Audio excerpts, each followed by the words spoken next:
and welcome to the MTBA Season 2 A-League Draft. I am joined by my boy 2-Bit Crow. Say hello, boy. You don't want to say no? I had him mute himself so you couldn't hear his mic come through. And then, God, wow, that was loud. Okay, but we have a total of 196 slides to break down for you guys. First up, we're going to talk about like how the MTBA kind of works. I have two slides that show like team composition and draft order. But yeah, welcome to the MTBA Season 2 draft stream. All right, you want to tell them about the team structure real quick? Tell them how it's different than last season? Oh wait, you can't hear him. That is interesting. Hold on.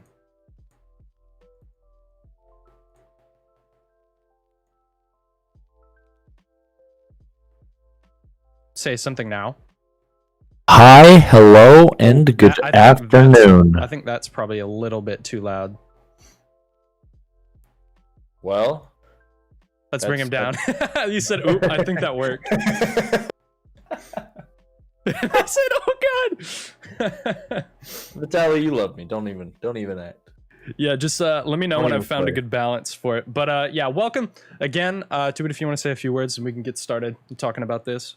I thought I said a few words already. Yeah, but you were muted. Hi, hello, and good afternoon. All right. It is I. Sounds good, and I'm really excited to get in. Crow. I'm definitely super excited to get into the picks. But first off, we're going to talk about like what the MTBA is, just for a little bit. The MTBA is a Monotype Battle Association. It's a draft league with a little bit of a twist. Every coach will draft a type, and no two coach can have the same type, of course. We have 14 coaches with 18 types to choose from. So even if you have one of the last picks, you still have 5 types that each have at least one viable strategy to them. But if you want to like talk about how we're building the teams, like the point breakdown, stuff like that. Well, we're building the teams by drafting Pokemon that fit the point total of 110 points. Okay, so let me actually pull up the sheet. I actually have the tiers linked in the description below. Just the tiers, so you can see we have a point system of 18 points all the way down to 1 point. So at the top, you've got your strong Pokemon, like stuff like Kyurem Black, Mega Mawile, and all the way at the bottom, you've got your Monkferno and stuff like that. But yeah, we got Math Teacher over here. Yeah, so we gave each coach, which I'm actually not coaching this season, so we gave each other coach the total of 110 points to be able to spend across their team, which they can only draft Pokemon that fit their monotype. Obviously, you can draft dual typings, things like that, but one of their typings has to fit within the monotype that they have chosen. Last season, we actually had points associated with each typing, and this season we decided to take that away and just make it just free and clear, whatever type you wanted to pick, and then the points only come in for the actual Pokemon themselves. Right. So and if you take a look at types like Bug, if you're looking at the tier list in the description, you'll see that types like Bug and Grass are relatively cheaper on average than some of the better types like Water and Steel in the monotype metagame. But we're gonna go ahead and move on to the next slide here. We got the draft order. First up in the draft, we have Libs, the coach of the South Dakota Sun Flores. She was around middle pick, 6th, 7th last time. So it's pretty cool that she gets first overall. I'm really excited to share with you guys what she gets. If you want to break down the next couple. Then we've got a brand new coach coming in. We actually have a few new coaches this season, but one of our brand new coaches, his name is Jack, and he is the coach of the Weatherford Wingles, Jack aka Lonely. And then next we've got a returning, our second place coach from last season, Mr. Jarrett himself, formerly known as Playtendo, for those of you who didn't know that he changed his name. coaching again for us this season with his Baltimore Braviaries. So very cool. Next up, we've got another brand new coach, the coach of the Houston Haxorus. We've got my boy Monkferno. Really excited to see what he drafts as well. And after him, we've got me, returning coach, Tennessee Tyrants, in the 5th overall position. Pretty cool that I got 5th because I was 4th last time. So we stayed right around the same spot. So hopefully I can get a pretty good type this time. And next up, we've got Cressel, and the coach of the New York XL Pikas in the 6th slot. Another returning coach, another playoff coach. She's very talented. And then we've got Jordan, 3D Arcade, coach of the Arkansas Pig Knights, another returning coach. If you've seen his... Oh, wait. Another new coach is what I meant to say. Sorry. But if you know Jordan, he's been in a lot of different leagues. I know he's currently in the BBR, and he currently did Friends Battle League. So he's pretty new to the format, but he's very talented, and I'm very excited to see how he performs this. I was about to say this semester in this league. You want to take over from me, bud? Okay, and then we've got another returning coach. Correct me if I'm wrong.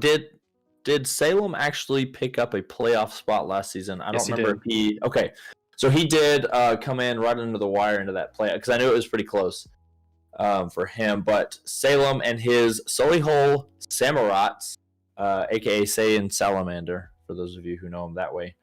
Then we've got 9th overall. We've got the Milwaukee Metachams, coached by Goki Gamer, who is a brand new addition to this league, which is really cool to have.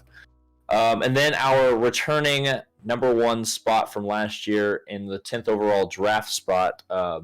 He is the season 1 champion, Mr. Jacob, as always, and his Green Bay Pikachus coming back again for another season, hopefully trying to defend his title, but we will see what happens there.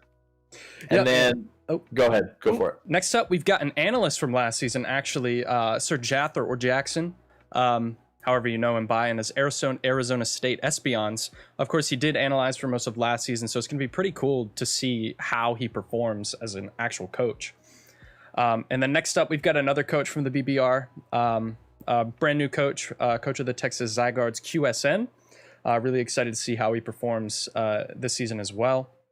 And then we've got another returning coach, Nelson in the 13th spot, coach of the PS2 Bolt Strike. And rounding out the draft, we have the coach of the Chester Chinchows in the 14th slot, Lantern Joe. So we're going to go ahead and get right into the draft picks. So you want to talk about this one? All right. So first overall, the South Dakota Sunflowers, aka Libs, went ahead and picked up Ice, which I think it's a sleeper pick. Ice went undrafted last season. A lot of people think, Ice, a very non-defensive typing for the most part. It just has so many weaknesses all around, with fire and rock and steel and fighting and so on and so forth. And it only has 1 natural resistance. Yes, and it's its own typing, so... Yeah, for sure. I definitely thought this was a really interesting pick, especially going first overall. She had all 18 types to choose from. It was just really interesting to see this go over something like Water or Psychic, which are definitely prominently meta types. But, I mean, picking Ice, you have access to Kyurem Black exclusively, because it is the only Pokemon that is limited to a single type, being the Ice type. And with a bunch of Pokemon with Aurora Veil, she's probably going to pick up a lot of kills, provided that she decides to draft Kyurem Black, which I don't know why you wouldn't. It's basically free. Yeah. But what? Yeah, go ahead. No, go ahead. Next up, we've got Lonely Maniac drafting the Water type. And this is what I thought was going to go first overall for real. You've got a lot of options. You could build a really good stall team. There's a lot of options with like Slowbro, Toxapex,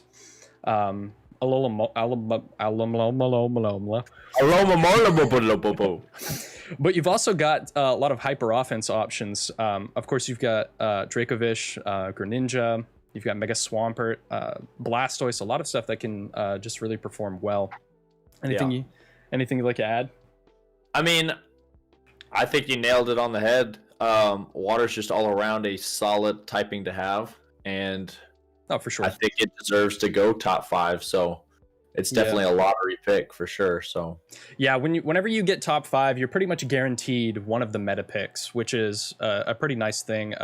But I mean, the drawback to that is that you might not get the first pick that you want, because it's very possible for it to get sniped. But next up, we've got Jarrett, coach of the Baltimore Braviaries, picking up the Dark type. And this is interesting. Again. Yeah, this is interesting because he picked Dark last time, and it's kind of a franchise pick for him now. And if he returns in Season 3, I expect him to pick it again unless it's sniped from him, or else I'm going to be very disappointed. But you want to break this one down?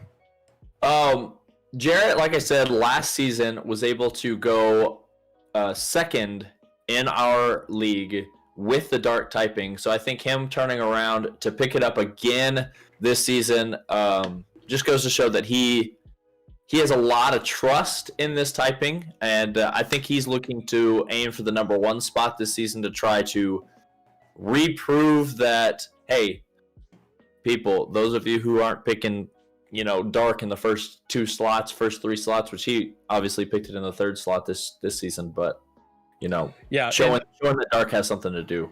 And so. I think the Dark type got a little bit stronger as well with the addition of Urshifu Single Strike, and we also unbanned Hoopa Unbound, the king of wall breakers. So, I mean, he's got a lot of options, and it'll just be really interesting to see how this all plays out for him, considering that he went 2nd overall last time, but his type got even better this year. So, yes. Next up, we've got Houston Haxorus Montferno drafting the Fire type. And this is pretty funny because I was in the 4th seat last time and I drafted the Fire type. So it's pretty fun to see Fire stuck in 4th place, even through the seasons. But Fire, of course, is a wait. What? Go ahead. I was gonna say, of course, Fire type is a really, really good hyper offensive type. Despite its limited hazard control options, you have. You have Pokemon like both of the Zards. Fire Dragon type is insane in this meta, I think. But you also get Cinderace. Libero is pretty much just like a budget Greninja that, still hits just as hard. It's pretty solid. And of course, there is one Pokemon that you're going to have to prioritize above all else, and that's Volcanion. So he's pretty much guaranteed that pick anyways because the Water type went before him, so if he wants it, he can definitely get it. But definitely a really solid type. Kind of struggles defensively, and I kind of learned that last season, but still a really good choice overall. But next up, we got Psychic type. Me, coach of the Tennessee Tyrants, I picked up the Psychic type. Now, this is one of the ones that I wanted last time, but it was sniped right before my pick. Psychic, of course, is one of the types that's pretty much on the forefront of the meta. You can draft Hyper Offense, you can draft Stall, you can draft Balance. It's got a lot of options, and there's definitely a lot you can do with it if you want to talk a little bit about it. Well, like we said earlier, Psychic is one of those types that has to go top 5. If somebody doesn't pick up, Psychic in the top 5, then that's just like mind-boggling, honestly.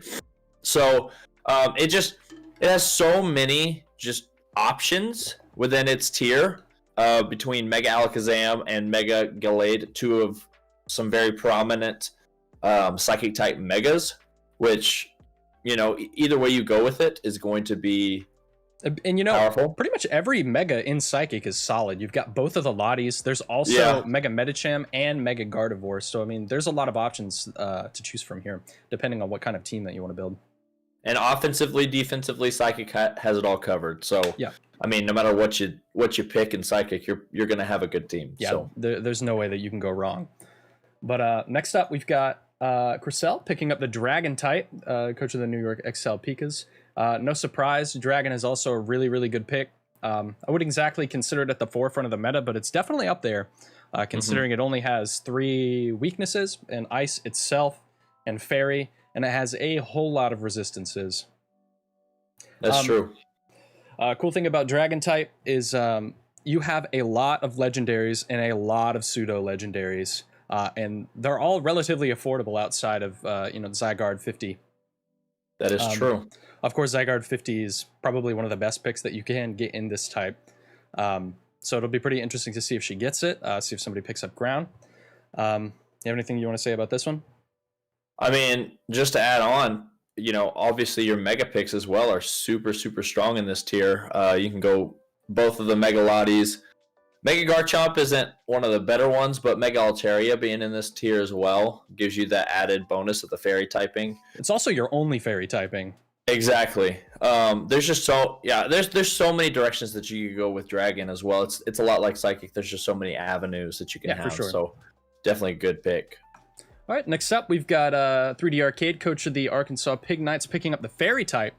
Fairy type, especially following that dragon type, he's weighing his odds. He sees that dark type, he sees that dragon type. It's time to pick up the fairy. And fairy, of course, is a really, really solid type. Probably is the type with the best clerics and utility options that you can have at all. I mean, you've literally got all of the clerics in one type. And you get all of the Tapus in one type. Yeah, all the Tapus as well. So I mean, this here is basically like a Tapu race draft. This is the type you want to get as many Tapus as you can. You want to get Klefki. You want to get Weezing Galar. That'd be a great pick for this type as well. There's just a lot that you can do with this, and even if you get sniped, there's a lot of finagling you can do. The type as well. So it'll be really cool to see what kind of team that he wants to build with it.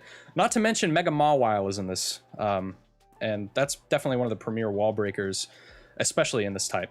But definitely to mention it, for sure. Yeah, for sure. But next up, we got the Solihole Samurats, Saiyan Salamander picking up the fighting type. You want to break this one down?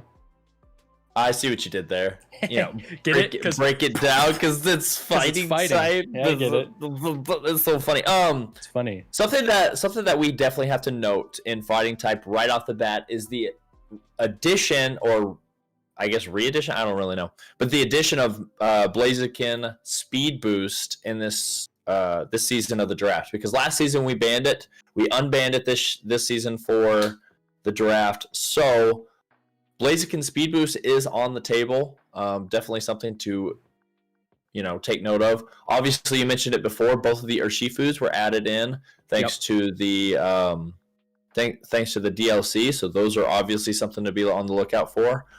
And then, of course, fighting type has always just got a lot of power behind it. There's not a whole lot of defense behind fighting, but there's a lot of just attack and hyper offensive power for sure that can be very, very scary. Yeah, and this is one of the types that's disproportionately physical to special. You've only got a couple special options. Of course, like the special options that you do have are really good. Of course, you can run Blaziken as a special hitter. You could also run Keldeo. Keldeo is great, kind of a staple on a lot of fighting type teams. Yeah, and of course you got Nasty Plot Lucario with Vacuum Wave. Infernape, Nasty Plot as well. Yeah. So Infernape is just a great Pokemon overall. Definitely one of the best in draft league in my opinion, and in your opinion, because you told me that earlier, and I just stole it from you. It's okay. Next up, we've got Goki Gamer, coach of the Milwaukee Metachamps, grabbing the normal type.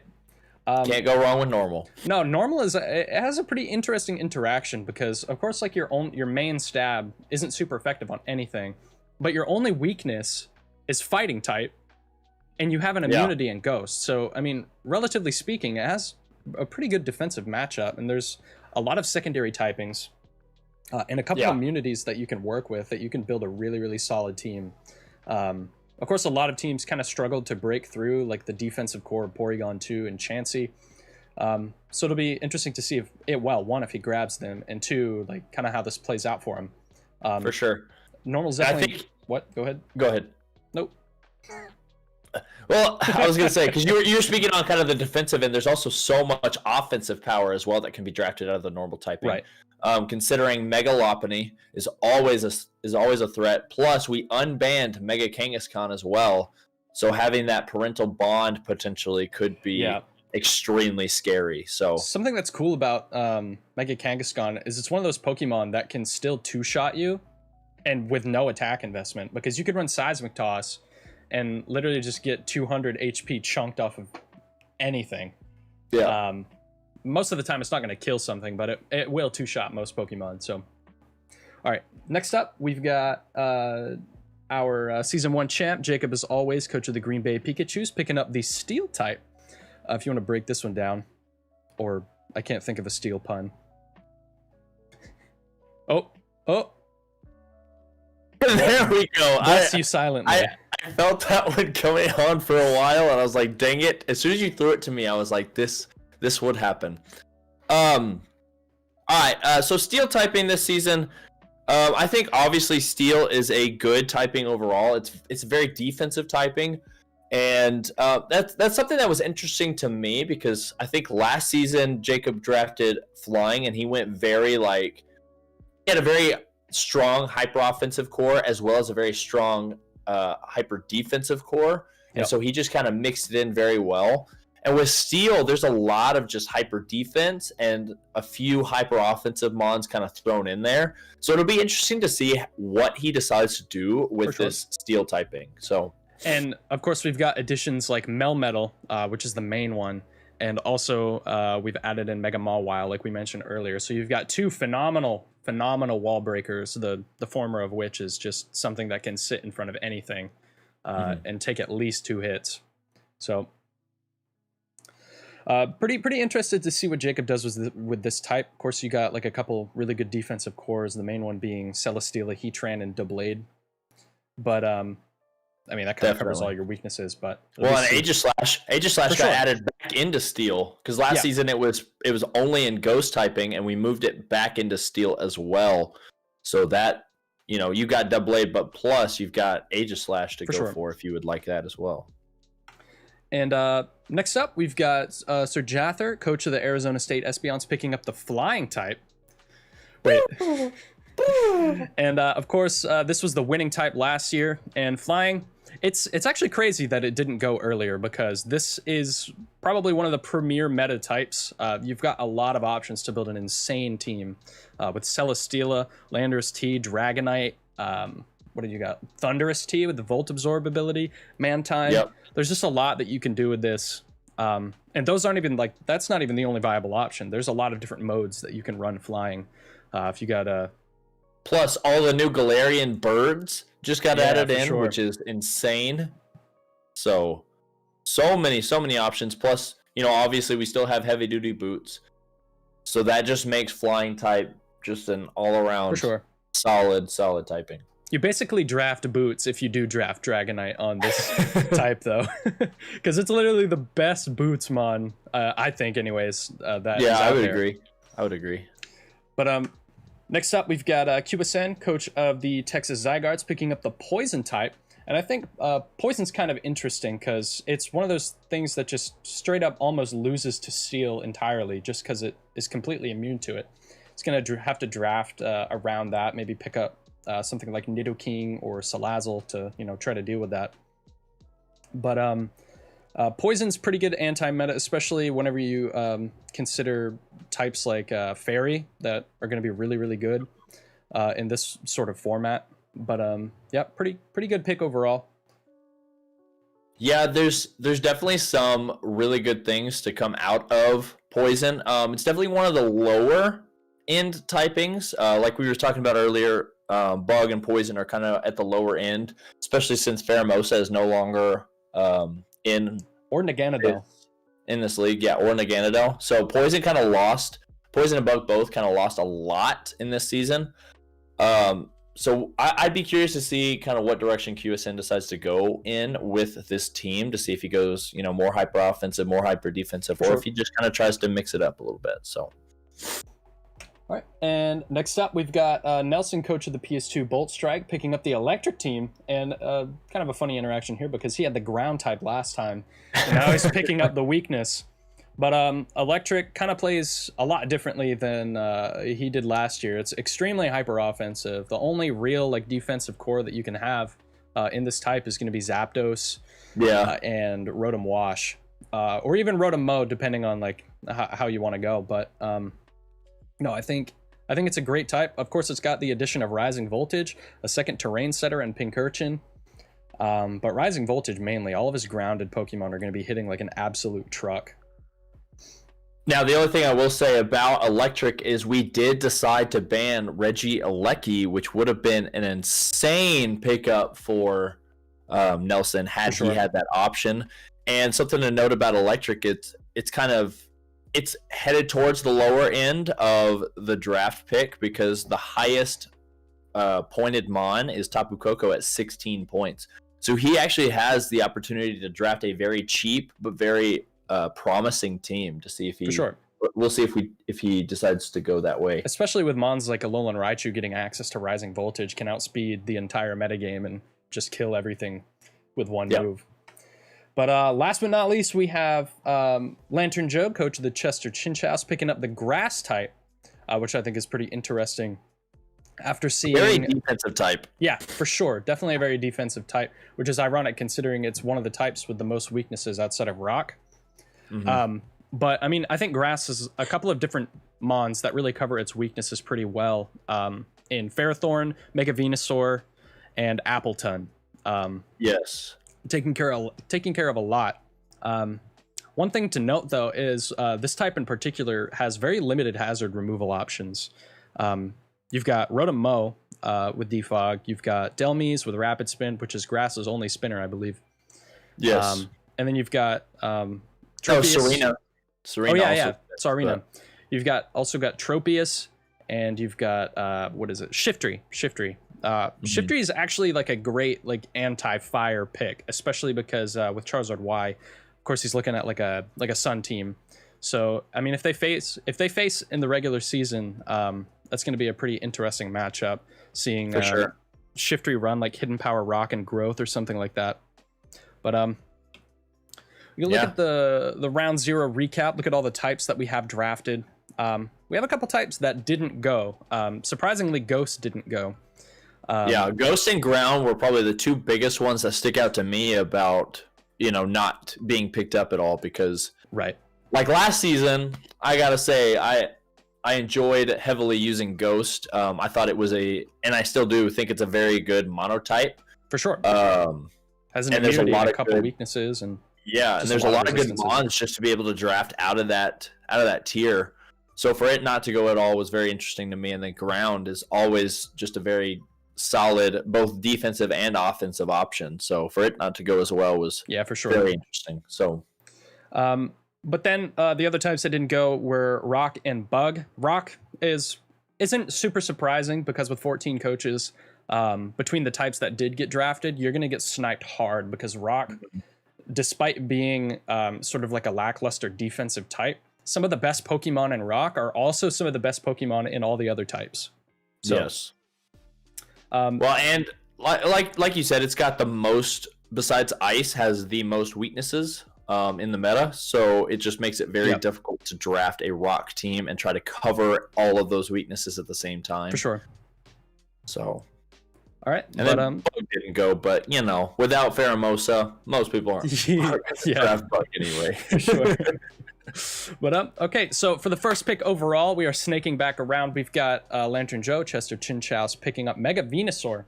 Fantastic first overall pick, especially for the Grass type. If you want to talk about Venusaur a little bit. I mean, I think with Poison being picked up as a typing, Mega Venusaur almost has to be the #1 pick for the Grass typing because, I mean, if he went with Mega Venusaur or Ferrothorn, either one of those two would have been amazing overall #1 picks because they just cover, like you said, they're one of the only Mons that he can pick up that actually cover some of the weaknesses that he's going to encounter. So of course, Mega Venusaur has the thick fat ability and really, really high defenses. So this thing's going to be able to sit in front of a lot of stuff, especially reliable recovery. For sure, and Synthesis and Leech Seed, and Giga Drain. There's just a lot. Has pretty good coverage as well. I believe it gets Earth Power. Yeah, which is nice, and Weather Ball. If he decides to run Sunny Day on Whimsicott or something. We're going to try to pick up the pace a little bit. Next up, we've got Tapu Koko for the Electric team and Nelson in the PS2 Bolt Strike. No surprise here. Tapu Koko, obvious pick. Yeah, obviously the best pick for this team. Base 130 speed, hits like an absolute truck on both sides, has great coverage options, an Iron Head, everything. I believe Ghost said Coco. I don't know if I misspoke, but Tapu Koko, first to go for the Electric team. Yes. I guess I did misspeak or something, but no surprise. But we're going to try to pick up the pace. Next up, first overall, if you want to talk about this Toxapex pick really quick. I think that this was, and it was both a great but also interesting pick to me because obviously Toxapex is one of the biggest stall Pokemon in the meta all around. For sure. With the access to Regenerator plus Recover plus all sorts of other things, Scald, Toxic, Baneful Bunker, the whole 9 yards. It's both a good pick, but also there's so many other amazing picks in Poison that could be stolen from him.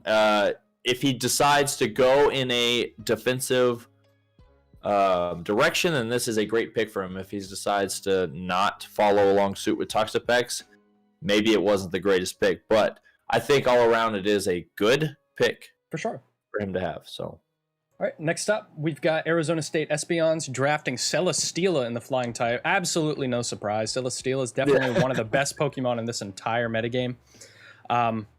And if he didn't pick it up, Jacob was going to. So yeah, there's no doubt in my mind that he would have.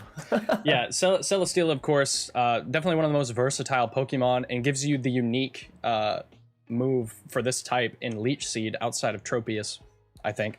But yes. No, Celesteela with Leech Seed can sit in front of a lot of different stuff. With the ability Beast Boost, you could also run Autotomize, speed this bad boy up with a weakness policy, and literally just sweep through everything with this insane coverage moves. And you could also run it physical and special. I mean, this thing has pretty much limitless potential.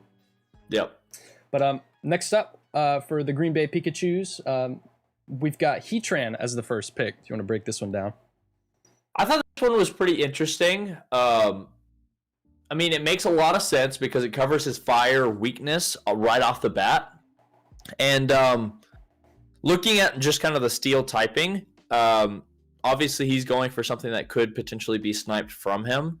And if this is going to be, obviously Heatran's a good mid-ground pick because it can go offensive, it can go defensive, it can do pretty much everything. It set up Stealth Rock. So I think it's a great pick for him.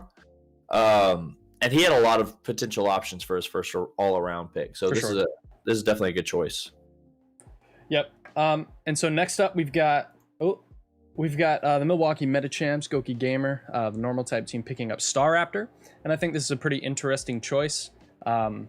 It's by no means a bad choice. I just think it's extremely, I think Staraptor is an extremely good pick. But if you take a look at the picks so far, it's kind of weird to see Staraptor go this early. But if you do take a look at the tiers, he kind of has to prioritize his mons a little differently. Especially because there's a lot of stuff that probably won't get sniped in every other type. Considering a lot of the picks that you'll probably get are pure normal type. But just looking at the tier itself, there's a lot of pure normal types in the higher portion of the tier.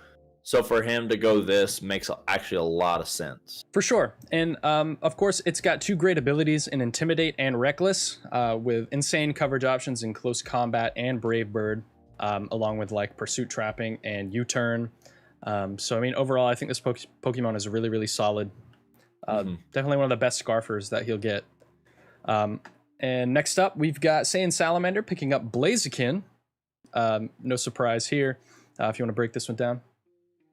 To me, this pick was kind of interesting because out of the two main firefighting starters, obviously I'm not including Embor because screw Embor. But out of the two main firefighting starters, in my opinion, Blaziken was probably the weaker option, surprisingly enough. I think Speed Boost is an awesome ability to have, but I think Infernape all around. I think in terms of value for it, I would definitely agree. Yeah, I think Infernape being definitely in the top 20 of all draft Pokemon, in my opinion, just being so versatile would have been a better pick than Blaziken. But I think Blaziken is still a good pick, and I understand why he went with it. So. Right, and Blaziken's one of these Pokemon that can click Protect, can click Sub, and if it gets off 1 or 2 speed boosts, if you're not prepared for it, the game's pretty much over. Exactly. So, I mean, it's just one of those Pokemon that can get out of hand really, really fast. And of course, getting a speed boost Pokemon is just kind of almost too tempting not to consider. But of course, it is one of those 18-point mons, so he is taking a lot out of his budget. But next up, we've got Arkansas Pignites and or 3D Arcade, coach of the Arkansas Pig Knights, picking up Grimmsnarl in that first slot. Now, Grimmsnarl is great. It's one of the 2 Prankster Mons in the Fairy type. I believe it's one of 2. The other one being Klefki. Yeah, Klefki, yeah. But I mean, this thing has access to dual screens, has access to Thunder Wave, has access to a lot of great utility moves outside of being a really, really hard physical hitter. Actually, it's not as hard as you think. It only has base 80 physical attack. I thought it was 120. Nah. It has base 120 HP, but has base 80 physical attack. Huh. It's a very interesting and very counterintuitive Pokemon. It looks physically just monstrous, but its physical attack is not as high as... Oh, Marsh says it is 120 attack. Guess what? Liar. Idiot. It's It'd be okay. like that sometimes. I really don't care. Definitely great pick overall. Definitely one of the cooler looking Pokemon in Galar, but that's irrelevant. But next up, we're going to try to move a little bit quicker. We've got Cressel picking up Dracovish for obvious reasons. This thing does one thing, and it does one thing well. Fish's Rend. And obviously, you can hit resisted Pokemon, and this thing is still probably going to cut through most anything that you put in front of it outside of maybe Ferrothorn or anything that is like super physical and resist it like that. You got something to say about it? No, I think you pretty much nailed it. I mean, it does that one thing. Like, I mean, it gets access to Sandrush now, and it also does have the water absorb ability. So, I mean, you could run it like a Rest Talk set defensively. But, I mean, this is definitely one of the best wall breakers in the format. It's also one of the most expensive Pokemon that you can get, so no surprise there. But next up, we've got me, and I picked up Meggie Gallade. We got young Kaiba over here with his dual disc.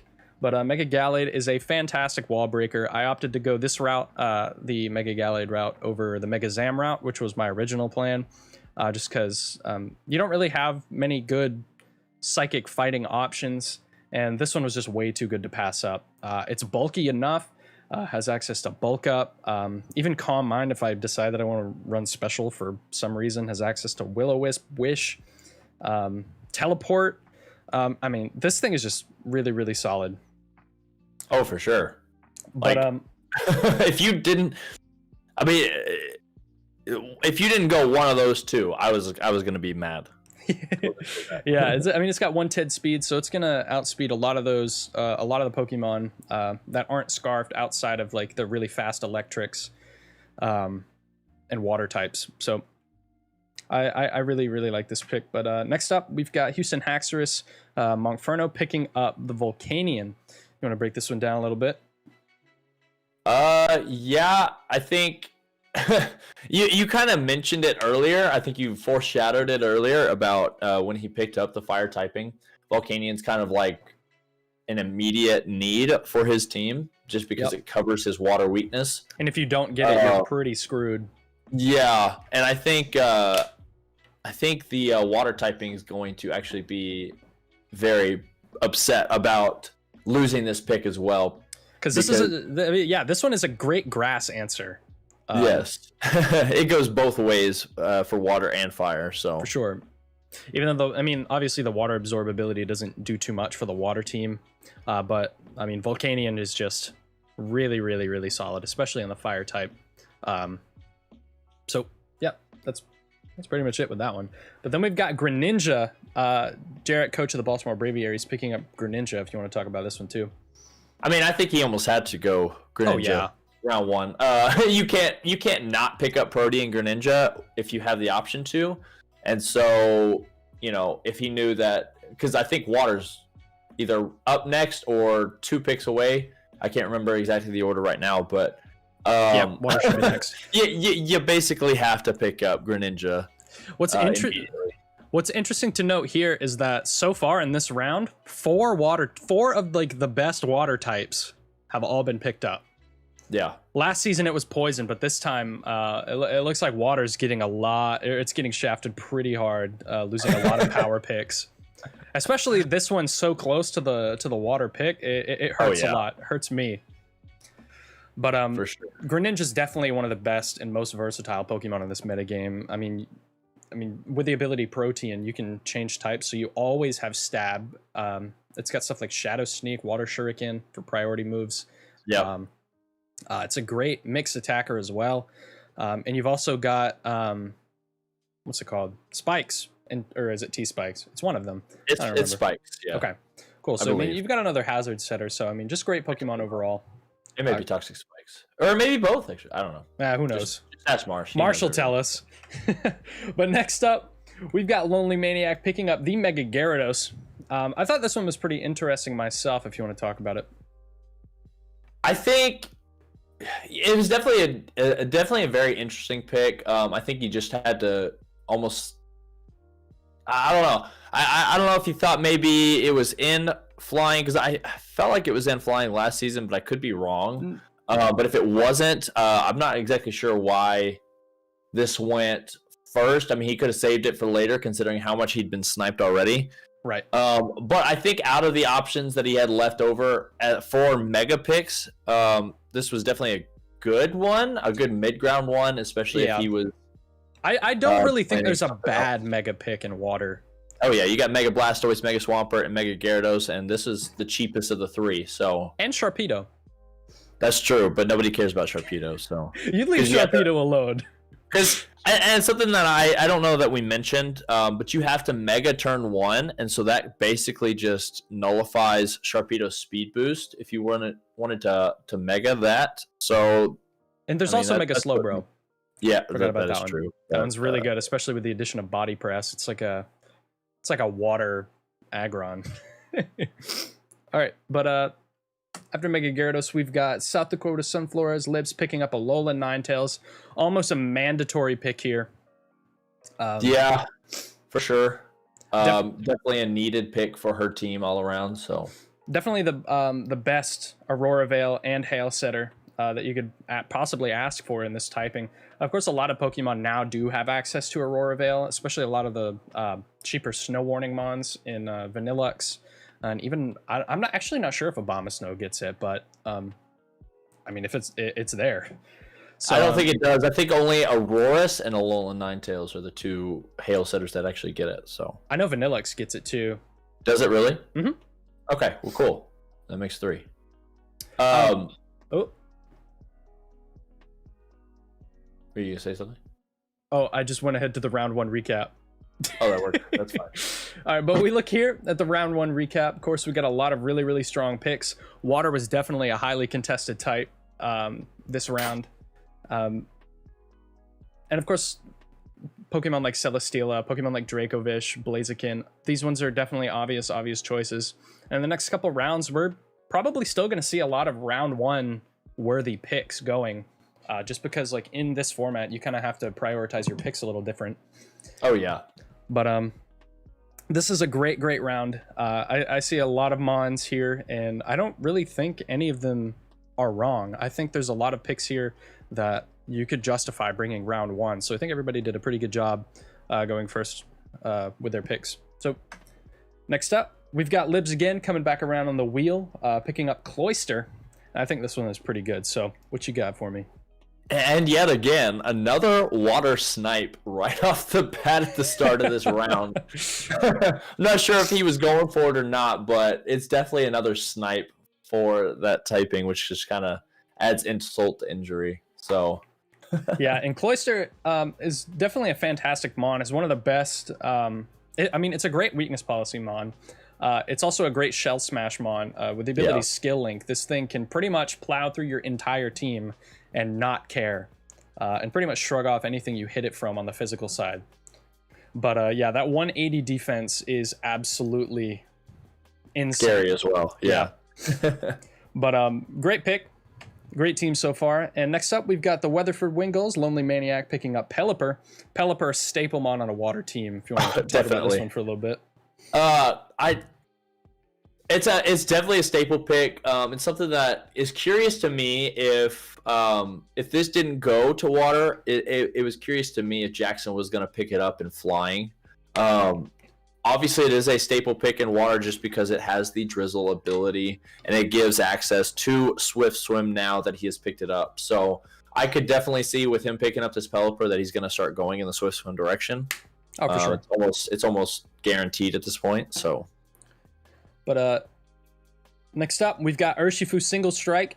One of the Urshifus going already, and this thing is an unstoppable wall breaker. This thing, of course, gets the ability.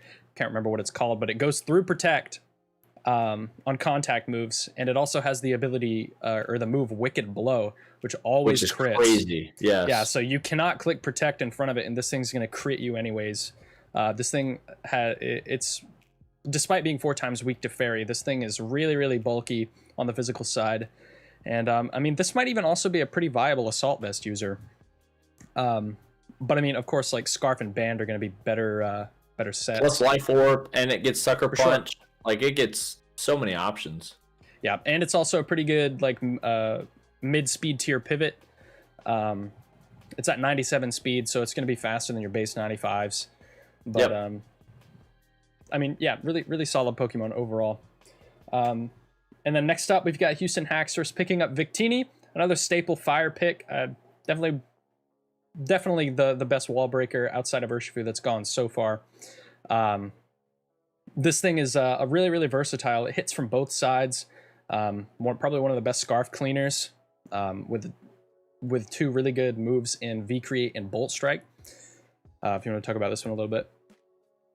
The only thing I don't like about Victini is, and I think you realized this about halfway through the season last year with it, is the setup is there. It's just a lot of times hard to get off if you For sure. want to try to really set up sweep with this thing.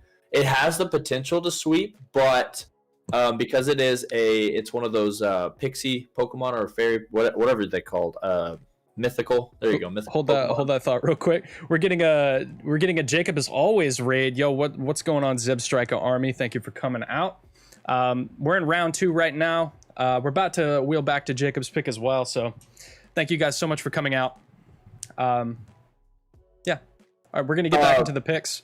Yeah. So with base 100s all around, with its I lost all. Oh, stat. There we go. Yeah. Yeah, that whole thing threw me off. But with base 100 all around on all its stats, definitely good mid-ground base stats. But there are definitely a lot of things that can still sit in front of this thing. Yeah, for sure. Like the dragon, it's the dragon team pretty much just walls this entirely, as as you was found demonstrated last season.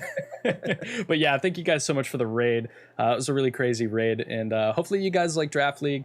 So if you do, stick around, find out all the picks, and in the coming weeks we are going to be doing a lot of Draft League stuff with the MTBA, so pretty fun stuff.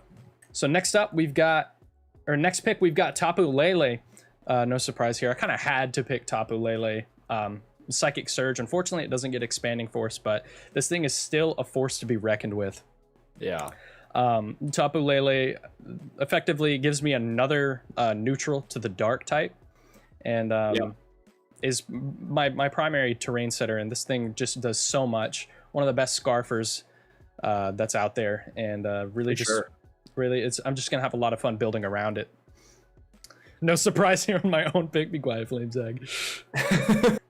But we are going to try to pick up the pace a little bit. I know I said that already, but next up we've got Cress and the New York XL Pikas picking up Dragonite. If you want to talk about that. Obvious pick. Yeah. I mean, if she didn't get it, then Jackson was going to get it this round. So, like, obvious pick. Has to go with Dragonite. You can't not pick up Dragonite. Like, yeah. Especially with the heavy duty boots and multi-scale, this thing is pretty much going to be able to shrug off. Full wing beat, and yeah. For sure. Extreme speed. I don't know if you already said that. I didn't, but you did. So there we go. It balances out, right? It does. Next up, we've got the 3D Arcade Coach of the Arkansas Pig Knights picking up Tapu Bulu. Great Mon. Even though 2 Tapus went already, this one was pretty good.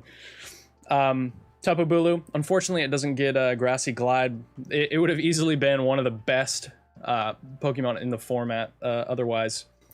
But Tapu Bulu has pretty good coverage. Pretty sure it got Darkest Lariat, so I mean, just a great coverage option. That they haven't given it Play Rough yet, because that and Coco. It's kind of unfortunate that they didn't give it to them. Because then it would actually be absolutely busted. For sure. You throw a Choice Scarf on there and Kill everything immediately. Yeah. But next up, we got Solid Hole Samurats picking up Galarian Zapdos. You want to talk about this one? I love Galarian Zapdos. Between it and Hawlucha, obviously Hawlucha has its very good things about it. Being able to unburden. Yeah. Yes. Plus, obviously acrobatics and things like that. But I just love the Galarian Zapdos pick because it's a more mid-ground. Like it can run defensive, it can run offensive. It's got its Thunderous Kick. It's got Drill Peck. You can run it Scarf. You can run it Band. You can run it all different sorts of things. So I think it's a really good all-around pick. Fun fact, Salem, this is not an electric fighting type. Despite popular belief. Right.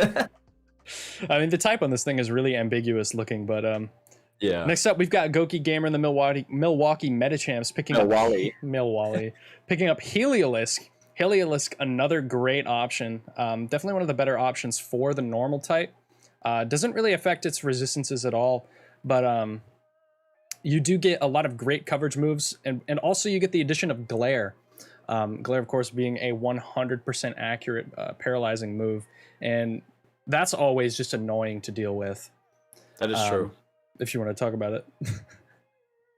I don't want to talk about it. No, I'm just kidding. No, like you said, it's a very good option, especially on the special side, because there's a lot of physically offensive normal types. There's a few really good, especially offensive normal types, and Heliolisk is one of those. So, yep, has great abilities as well. But next up, we've got the Green Bay Pikachus. Jacob is always picking up Kartana, a phenomenal Pokemon with sky-high attack. Grass Steel typing. It was either this or Ferrothorn, so it was really interesting to see Kartana go. Kartana definitely, it's a bit limited in its like offensive move pool. I'm not exactly sure what it gets, but it's really strong. I mean, it does get a lot of good things. It gets Leaf Blade, it gets Secret Sword. Yeah, Smart Strike as well. I think it actually is one of those, maybe, correct me if I'm wrong, Marsh, but it may be one of those that actually got access to close combat as well, but I could be very wrong there. But it gets Night Slash, and it gets Smart Strike, and yeah, it gets a lot of pretty good coverage moves for it. And with the ability Beast Boost, this thing is going to be hitting like an absolute truck. And you could Scarf it and pretty much just raise this thing's attack every time, and you can pretty much 6-0 sweep half the stuff that you throw in front of it, if not more. But for real. Yeah, Sacred Sword is a pretty good move. It's unfortunate that it doesn't get CC, but it does get Brick Break, which is great. Marsh just said that. I'm trusting Marsh. But next up, we got Jackson, coach of the Arizona State Espeons, picking up Talonflame. If you want to talk about this one. Not one of my favorite picks. Talonflame in Generation 6, like in the XY era, solid. Always solid. But once Gale Wings got nerfed, Talonflame lost a lot of value, in my opinion. For sure. It's still a really good mon. It's still a really good wall breaker for sure. Definitely. But I think there are a lot of other better options than Talonflame, in my opinion. And I guess we'll see what he kind of does with that. I'm curious to see where he goes with it. See, I mean, I like Talonflame. It has Gale Wings is still pretty good because you could bring Boots, and just like Swords Dance and then priority Brave Bird immediately and chunk the thing about really, Gale really Wings hard. is if you take any damage whatsoever, so if he tries to Swords Dance and takes even a little bit of damage, that Gale Wings is gone. So yeah, and it still has a pretty high speed tier, so yeah, even if that does happen, he'll still be able to hit something really hard. But it is unfortunate that Gale Wings got nerfed. Pretty good offensive pick. I'm just interested to see how he builds around it to cover that weakness. But next up, we've got QSN, Texas Zygardes picking up Galarian Weezing. Galarian Weezing was actually pretty interesting for me to see go second overall for this. It looks like he's going with like a really just like super bulky team. And of course, Galarian Weezing has 3 great abilities in Neutralizing Gas, Levitate, and Misty Surge, all doing very, very different things. It's a Defogger, another T-Spike setter. I mean, to be fair, he's a poison team. Most of his stuff's going to get T-Spikes anyways. Yeah. But I mean, it was just interesting to see this go over Weezing, like just regular Weezing. Yeah, because honestly, this just gives him one more extra weakness that he didn't really need. Yeah. In the case of like his team, I think regular Weezing probably. I don't know. We'll have to wait to see what he drafts after this to get a better idea. But yeah, starting off, I would say regular Weezing probably would have been better. I mean, regular Weezing is also cheaper. Just because it has 3 less abilities and doesn't have access to like cleric stuff. But next up, we've got Nelson in the PS2 Bolt Strike picking up Thunderous T. Thunderous T being a really, really good mon with access to Volt Absorb, which, truth be told, is a little bit more valuable on a flying team. But I mean, this thing still has really good coverage. You can run it both physical and special. And it gets rising voltage. But the thing to note about that is it's a flying Pokemon. It's not grounded, so it doesn't really get the effects of the terrain. Oh, which is you're kind of right. Unfortunate. Yeah, that is. I never even thought about that. That's very interesting for sure. Yeah. If it was grounded though, like if you click gravity on it, this thing is gonna chunk through something with that.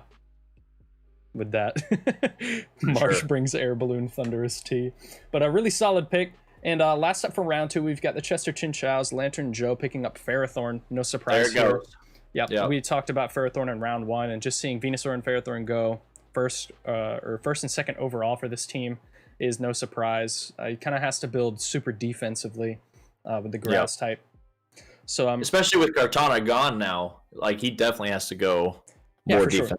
Sure. And Bulu. But just taking a look at the recap here, the only thing that kind of sticks out for me is that Galarian Weezing. Just because, I mean, there's other threats that you could really prioritize. But I mean, not to say that this isn't like a bad pick. I definitely think it is good. I just think it's probably more like round 3 or 4 material. But I mean, it was good to get this out of the hands of Jordan. Not trying to say it was good to snipe Jordan, but it's just good to pick that up as the poison team. But yeah, really good options, or really good picks here. But I'm gonna go into the draft stream VC, and we can get either Jacob or Marsh if somebody wants to get in call, or if one of you guys want to get in call. For sure. So I'm gonna move over there. Oh, so just give us 1 second, guys, to get this set up. Hello.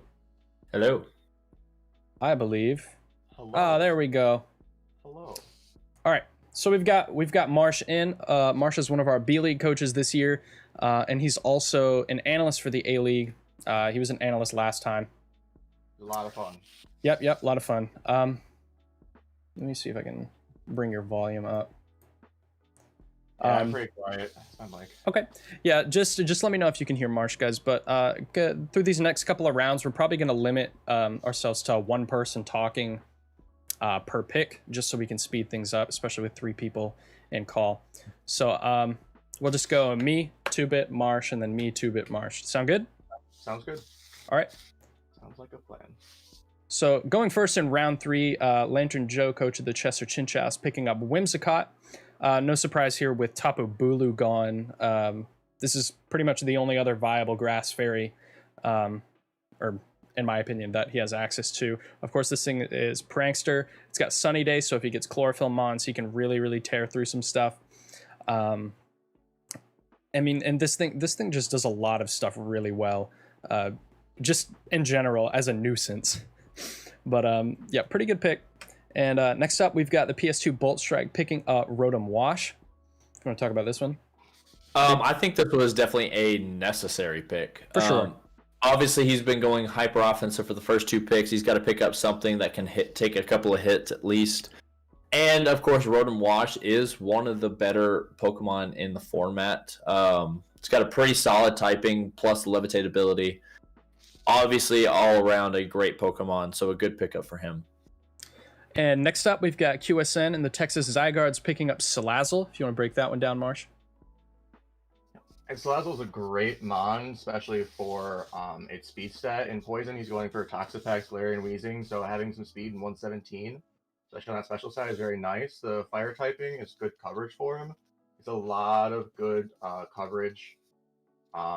Nasty plot, Will-O-Wisp too. So it's very Yeah, nice. that corrosion ability is going to be nice too, going up against a steel team. But Absolutely. next up, we've got Jackson and the Arizona State Espeons picking up Togekiss.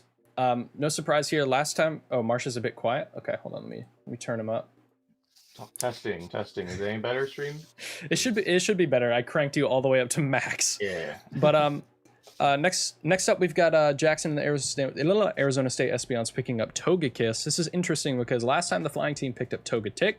Just seeing him get that upgrade is pretty nice. Of course, Togekiss is a really, really good cleric option for the flying team now that Dragonite is gone. And this thing also is just a really, really good Scarfer. Has Trick, it has access to Air Slash. I mean, this thing can pretty much just flinch you and you'll never do anything about it. So, yeah, that's about it. And then next up, we've got Jacob, as always, Green Bay Pikachu's picking up Klefki. Well, Oh, Klefki. Oh, Klefki. There's a lot that can be said about Klefki, and I think the word that we're looking for here is annoying. 100%. Absolutely. I think right now, Jacob's drafting quite well as far as like he's gone defensive, he's gone offensive. Now he's going utility. He's just he's following a good order here, and Klefki's easily a good pick for any steel or Definitely. fairy team. So looks like he's touching all of his bases just in the first 3 rounds. Touching them. Okay. Well, next up we've got Goki Gamer and the Milwaukee Metachams grabbing Indeedee Female. I think this is a very interesting pick if you want to break this one down, Marsh. Definitely. It's interesting to see his choice between female and male, because female is the more defensive side of it, and it's a nice psychic surge setter. Synchronize is awesome too, but at least male for psychic team if they want it. It's a good cleric with aromatherapy, baton pass user if need be with common mind and stuff. Very nice coverage. It's a nice special hitter along with Heliolisk, as a lot of like Lopunny and Mega Kangaskhan and Staraptor, of course, in normal for the physical side. Right. But I'm interested to see some more offensive or to continue this defensive trend in the next couple picks here for normal. For sure. I think like a pick like Smeargle or something a little down the line would help because it's your unique access to sticky webs. Yeah. But next up, we've got Solihull Samurot's Insane Salamander grabbing Lucario. Lucario, of course, we mentioned earlier, it's one of those great special options with access to Nasty Plot, Vacuum Wave, even Dragon Pulse, other coverage moves like Flash Cannon. I mean, this thing is a really physical threat as well. Gets access to Extreme Speed, and I think this is probably one of the better Pokemon in this type, particularly. Or the most versatile in here, one of the more versatile Pokemon. It would have been really cool to see an Infernape get picked up, but, it'd be like that sometimes. But next up, we've got the Arkansas Pig Knights, 3D Arcade grabbing Primarina. To me, this is an interesting pick. He could have had either Primarina or Tapu Fini, because Fini's still around at this point. But Tapu Fini is the more expensive of the two fairy water types. For sure. So I think he made a good choice in Primarina. He's got a very slow team right now as it stands, because Tapu Bulu is really not considered a fast Pokemon by any means. So I'd be interested to see if he starts picking up the speed a little bit. But he's got a good water grass course started. Without there being a fire fairy type, it's kind of hard to yeah, for sure, finish that up. But Grimmsnarl, the honorary fire type, with like no fire moves. Right. But I mean, I like his team so far. I'd be interested to see where it goes. For sure. And next up, we've got Cressel and the New York XL Picas picking up Hydreigon. Hydreigon is really awesome, especially take away from the Dark type team. It's one of the best special wall breakers for Dark as well. But it also goes to show that she can pick and choose better mons to snipe because she has free Zygarde 50, free Dragapult. Oh, yeah. A lot of good stuff. And she's building a really good team just from these first 3 picks for both bulk and offensive wise. And a lot of good dual types open to her here. Oh, yeah, 100%. One thing to note though is her team so far is pretty weak to fairy, so it'd be pretty interesting to see if she picks up something like a Duraludon or a Dragalge. Those are the ones that kind of stand out. But next up, we've got me picking up Slowbro. And I really just wanted to use Slowbro. Slowbro is one of my favorite Pokemon. Or it has become one of my favorite Pokemon very quickly after laddering on the OU for a while. But I mean, this thing is great with the Regenerator ability. This thing's an absolute physical wall. Great slow pivot with teleport, reliable recovery. I mean, this thing can really just do it all. And funnily enough, it gets Belly Drum. So if you manage to get a Trick Room Belly Drum up, you can pretty much just plow through something. And yeah, that's about really all I have to say about this. And next up, we've got the Houston Haxorus picking up Incineroar. The big cat himself. Meow. Yeah, meow. I think Incineroar is a good pick. The Intimidate ability is amazing to have, especially when, because Fire type is, like you said, not very defensive. Having that Intimidate ability is very good. Plus, Incineroar gets a lot of good move access with Fake Out and Sucker Punch and Parting Shot and things of that nature. So Incineroar is a very interesting Pokemon just because it has a very high physical attack stat, but it also can run defensive, which is very interesting. You see a lot of like those tanky Incineroars running around. Yeah, for sure. So I think it's a good pick. I think he needs that pick. Whether or not, he needed to go with it this round, I don't know, but it's definitely a good pick for his team, sure. I think. And next up, we've got Baltimore Braviaries. Jarrett picking up a Weavile for his third pick. Weavile being picked here is definitely a snipe for Ice. It's probably the next pick, so a good snipe here. He's picking a lot of his offense right away with Greninja, Urshifu, and Weavile. Interesting to see about his defensive core. I could be wrong, but he did have Weavile last season. Maybe it was like it was a free agency pick. Yep. So he must have liked it and really wanted it before Ice took it. So it's a good pickup. Very fast Mon, good attack stat, nice priority in Ice Shard if need be, if someone's setting up on you speed wise. So plus, he got triple axle. Yeah. Yeah. This thing is, it's just going to hit like an absolute truck. Probably one of the best choice band Pokemon the Dark type can get. But next up, we've got the Weatherford Wingulls. Lonely Maniac grabbing Tentacruel, picking up his spinner in round 3. A Tentacruel being a fantastic spinner with great coverage options. Funnily enough, this thing, I'm pretty sure it gets Dazzling Gleam. I mean, if he faces the Dragon type team, it'll be fun to see that come. But I mean, it's also a Toxic Spikes user, and it's a grounded poison. So I mean, if somebody's setting up spikes against him, you can just switch it in, get rid of him. Tentacruel, just like a great specially defensive option to pair with Pelipper, which is primarily a physical option. It'd just be really cool to see if he grabs a water ground, just so he can really start to fill out his defensive core. But next up, we've got South Dakota Sunflora's Libs grabbing Arctovish. I think this is a good option for her. It's the only water ice type that gets Slush Rush. So, that's not coming for the water type team had he, been wanting to get that. And then on top of that, it's just an all around, it gets Fishious Rend, just like its counterpart Dracovish does. So you're going to see more than likely a Slush Rush Fishious Rend coming at your face, and that's going to hurt a lot. So for sure. It's a good bulk build too, because 100 defense and 90 special defense. Oh, for sure. For a fairly frail typing, it's very nice. With access to Aurora Veil as well, which is pretty cool. Yeah, the whole team just gets Aurora Veil. Oh, always definitely. But looking at round 3, we've got a lot of really great Pokemon. Just looking at it, primarily there's a lot of defensive or utility Pokemon going. Arctovish being like a mixed Pokemon, but we've got Tentacruel, Incineroar, Slowbro, Primarina, Indeedee, Klefki, Togekiss, Rotom, and Whimsicott. Just a lot of utility coming out of this round. A couple Fairy Snipes, so that's looking pretty rough for Jordan this round. But I think everybody came out with a really solid pick. It's good to see the Poison team picking up some tech for the Steel type matchup and some speed. So next up, we're moving into round 4. We've got Libs on the wheel grabbing a Alolan Sandslash.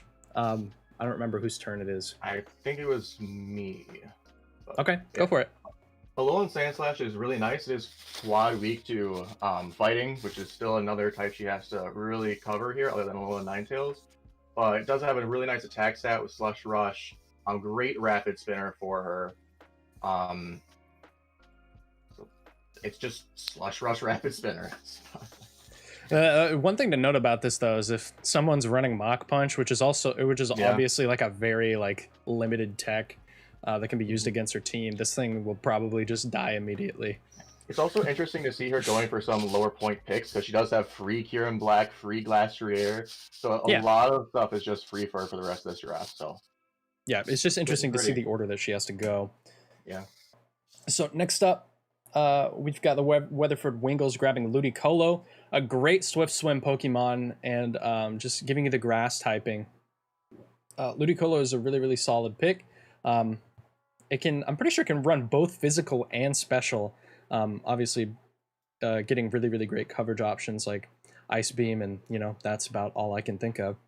But I know Ludicolo historically has just been a staple on rain teams, so really, really excited to see this one go early. And yeah, so next up we've got Jarrett, Baltimore Braviaries grabbing a Alolan Muck. And here we start to see Jarrett finally fill out some of that defensive option. Obviously, Alolan Muck can run very offensive if it wants to. But for the most part, you see a lot of times it's running a very specially defensive, especially bulky set with like Assault Vest or Black Sledge, something like that. And it's a great knockoff user, a great Toxicmon. For sure. Alolan Muck's just great because, it gets that poison addition to it. So it's a great Gunk Shot user and Poison Touch user as well. So nice neutralizing it's a good weakness. Yeah, great all-around pick. All right, and then next up, we've got Houston Haxorus, Monkferno, grabbing Rotom Heat. Rotom Heat is wonderful for a defensive mon, for a hyper offensive. Nice Levitate for his ground weakness. It's just great bulk in general. Nice for a sunny day as well. It can switch into a lot of stuff. Neutral for water with that. So it's taking water hits very well for switching in sunny day, which I likely see in picking up a Charizard Y or a Torkoal here in the future. Nice stab, electric type moves as well. Good cleric. A lot of different sets can be run on it, so it's for sure hard to prep for. Yeah, the Rotoms are definitely some of the more versatile and sought after Pokemon. Next up, I'm a little bit confused on. He might have all the rest of his draft free because I believe Electric did pick Rotom Wash already.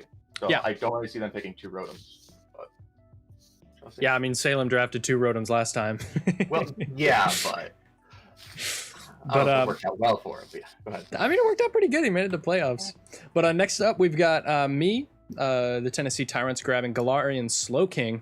I just wanted to build a Regenerator core, and now finally we've got the addition of 2 grounded poisons in Psychic, so I can absorb those T-Spikes. But yeah, I'm really thinking just having that along with Slowbro, of course, this being like a more especially defensive option. This kind of just has like a pretty good defensive core with them. So I'm really, really excited to give this Pokemon a whirl. I've never used it. Outside of Regenerator, it doesn't really have any other viable abilities for this format, but it does have the ability Eerie, or the move Eerie Spell, which drains PP, or the last PP. Stop laughing! I'm just talking about my PP. Anyways. Oh, Lord. Well, I wanted to say one thing about this pick because it is your pick and you failed to mention it. You kind of hit on it a little bit, but it has a different typing than regular Slowbro, so it makes it to where your defensive core is not weak to the same typings. Yeah. Which is really nice for you. So I just wanted to throw that tidbit in before you moved on, but for sure. I mean, this time I'm building like a really, really balanced core. We've got 4 options that work together really well, covering most of the weaknesses. The most glaring one still is Ghost. Obviously, all of these Pokemon are still weak to Ghost. Yeah. Luckily, Ghost didn't get picked, so Yeah, Ghost as a typing didn't get picked, so woo. All right, but it's free for a lot of other types, though. for sure. But I mean, next up we've got Cressel in the New York XL Pika's grabbing Dragalge. You want to break this one down? Definitely an interesting pick, given everything else that she's picked so far. I like the pick, don't get me wrong. Oh, yeah. Dragalge is definitely a very good adaptability mon, and hits really hard, especially, and can tank a lot of special hits on the flip side if she chooses to go that direction with it.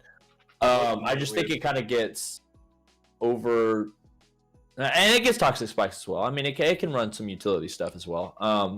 I just see, a lot of other better options for her, I think, in the tier that she could have picked up in this specific round. Yeah, that is true. That is true. She's finally picking up the fairy coverage. And also, this thing gets Flip Turn, which is fun. So, I mean, it's a really nice slow pivot. Mm-hmm. But next up, we've got the Arkansas Pig Knights 3D Arcade grabbing Mega Mawile. Mega Mawile. After seeing Klefki picked, I think he had to try to get the Steel type there for some neutrality. Even just regular Mawile coming in with Intimidate, it's really nice. Huge power Mawile, it's gonna hit like a truck. Even if you just get like one Sword Stance up and Sucker Punch things, not much is gonna live that unless it's just invested in bulk. So it's great sweeper, great offensive for him after a Primarina and a Grimmsnarl pick. For sure. I would like to see where he goes special-wise, other than Primarina, because he does have Tapu Bulu and Mega Mawile for hard offensive on the physical side. So interesting to see his next couple picks here. For sure. Mega Mawile is obviously one of the premier wall breakers. I just think this was a really solid pick. But Tubit just left. I don't know what he's doing, but we're just going to alternate between me and you for a couple picks till he's back. Sounds good. But next up, we've got the Solihole Samurats grabbing Toxicroak. Toxicroak, I think, is a pretty good pick. Normally, you wouldn't consider this to be like a really like good fourth overall pick in draft, but in Monotype, you kind of got to look at it differently because this does effectively neutralize your fairy weakness alongside Lucario. And so far, he's got 3 Pokemon that just straight up or have like a neutral matchup against fairy. But because, I mean, we've got Toxicroak with the poison type, obviously. I'm not sure if it gets T-Spikes, but of course it is a grounded poison, so this one also can absorb the T-Spikes that opponents are going to be throwing at him. This thing also has access to like SD Sucker Punch. That's unfortunate, but this thing gets access to like SD Sucker Punch, has great coverage moves. So, and this thing surprisingly just hits like an absolute truck, and has a couple really good abilities as well. So it'll be interesting to see how he uses this. Definitely a great dry skin mon for a blaze skin switch out. For sure. And next up's Goki Gamer with the Milwaukee Metachamps grabbing Mega Lopunny. It was need to be said. It's Mega Lopunny. It hits like a truck. It's really his physical offense that he needs. He had between Mega Kanga and Mega Lopunny, which were both free, which tells me that he pretty much has his draft set, that nothing can be sniped from him really between the types that weren't picked and either solo normal types. For sure. Within 4 rounds. So it just does a lot. Very fast, hard-hitting mon. Not to mention it gets CC and Play Rough now. And scrappy in general too. Nothing really stopping it.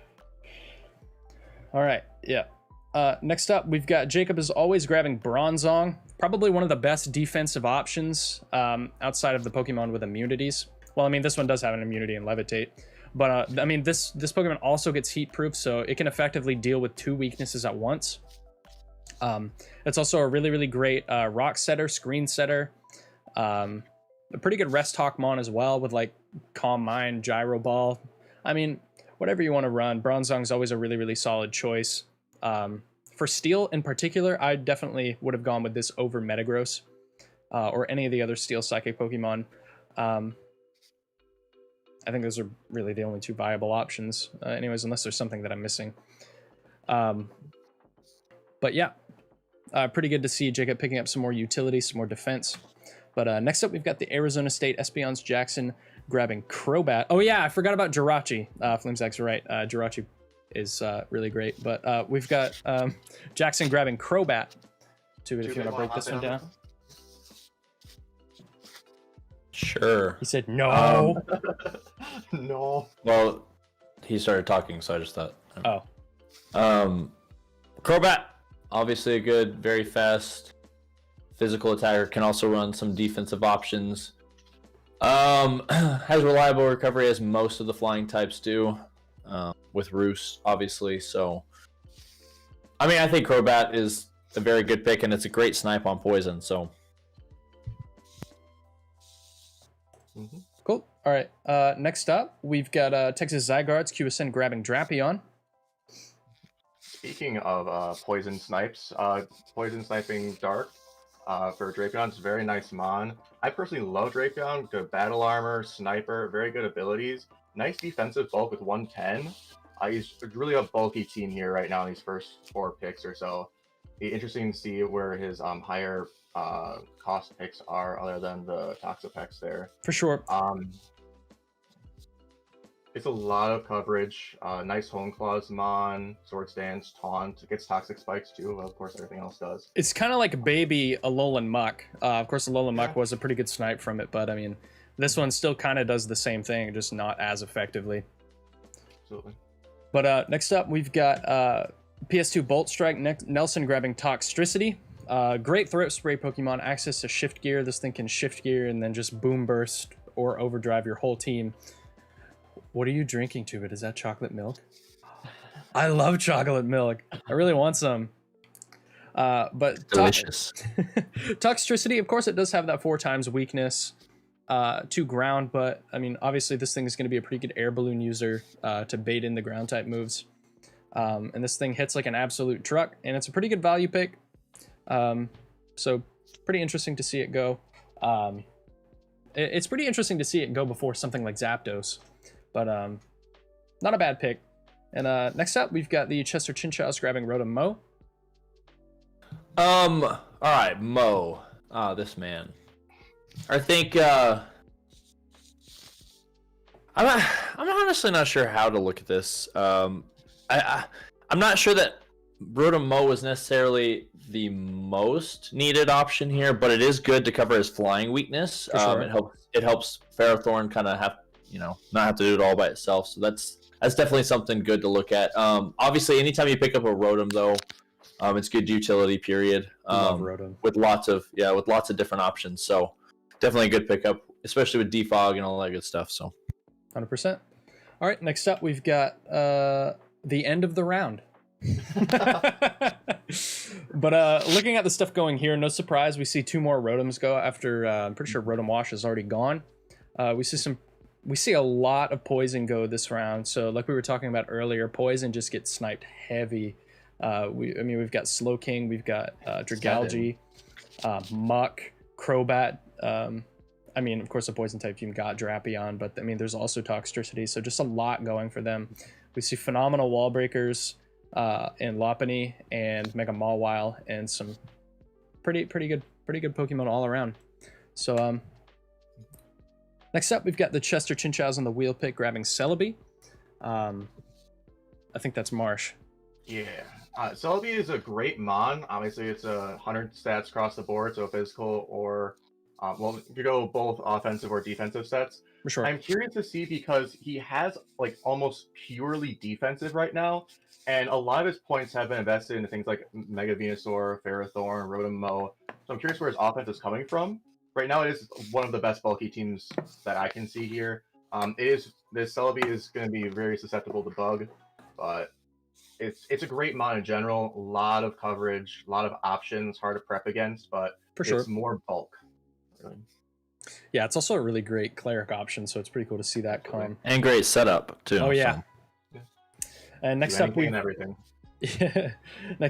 Nelson in the PS2 Bolt Strike grabbing Magneton. I actually prefer Magneton over Magnezone just because it's about half the cost. Does pretty much the same thing. Is a little bit faster. May not hit as hard, but you free up a lot of room to really get some really good picks, like maybe Raikou or Zapdos or something. Because it is interesting to see that he hasn't grabbed Zapdos yet. But of course, you have the ability Magnet Pulse, so you can trap. This is basically Shadow Tag, but allowed and only against Steel-type Pokemon. So you can pick off weak Pokemon with this thing. So it'll be pretty cool to see how he uses it. But next up, we've got QSN and the Texas Zygardes grabbing Galarian Slowbro. Oh, that's not what... Okay, you want to talk about it? Wait, what? Sorry, I went to the next slide after this. I'm watching the stream to see the slides, so everything's like same here. delayed. That's why I'm introducing all the Pokemon. What are you talking about? That looks perfect. That's why I'm introducing everything. Yeah, Galarian Slowbro is one of the best additions to the metagame, I think, with the new DLC that they could have. I watch a lot of Joey's videos, and dang, this thing hits hard, takes hits when it needs to. It does so many different things with that new Shell Sidearm and with that new ability Quick Draw. Just so many different options with Galarian Slowbro. Plus, it keeps its other ability Regenerator whenever it needs to do that. So, oh yeah, for sure. The addition of a Psychic type.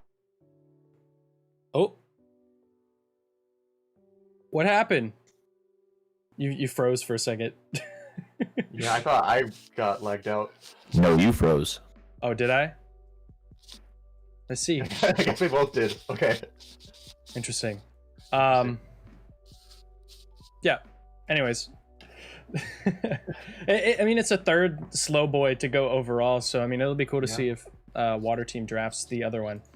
But next up, we've got Arizona State Espeons grabbing Honchkrow.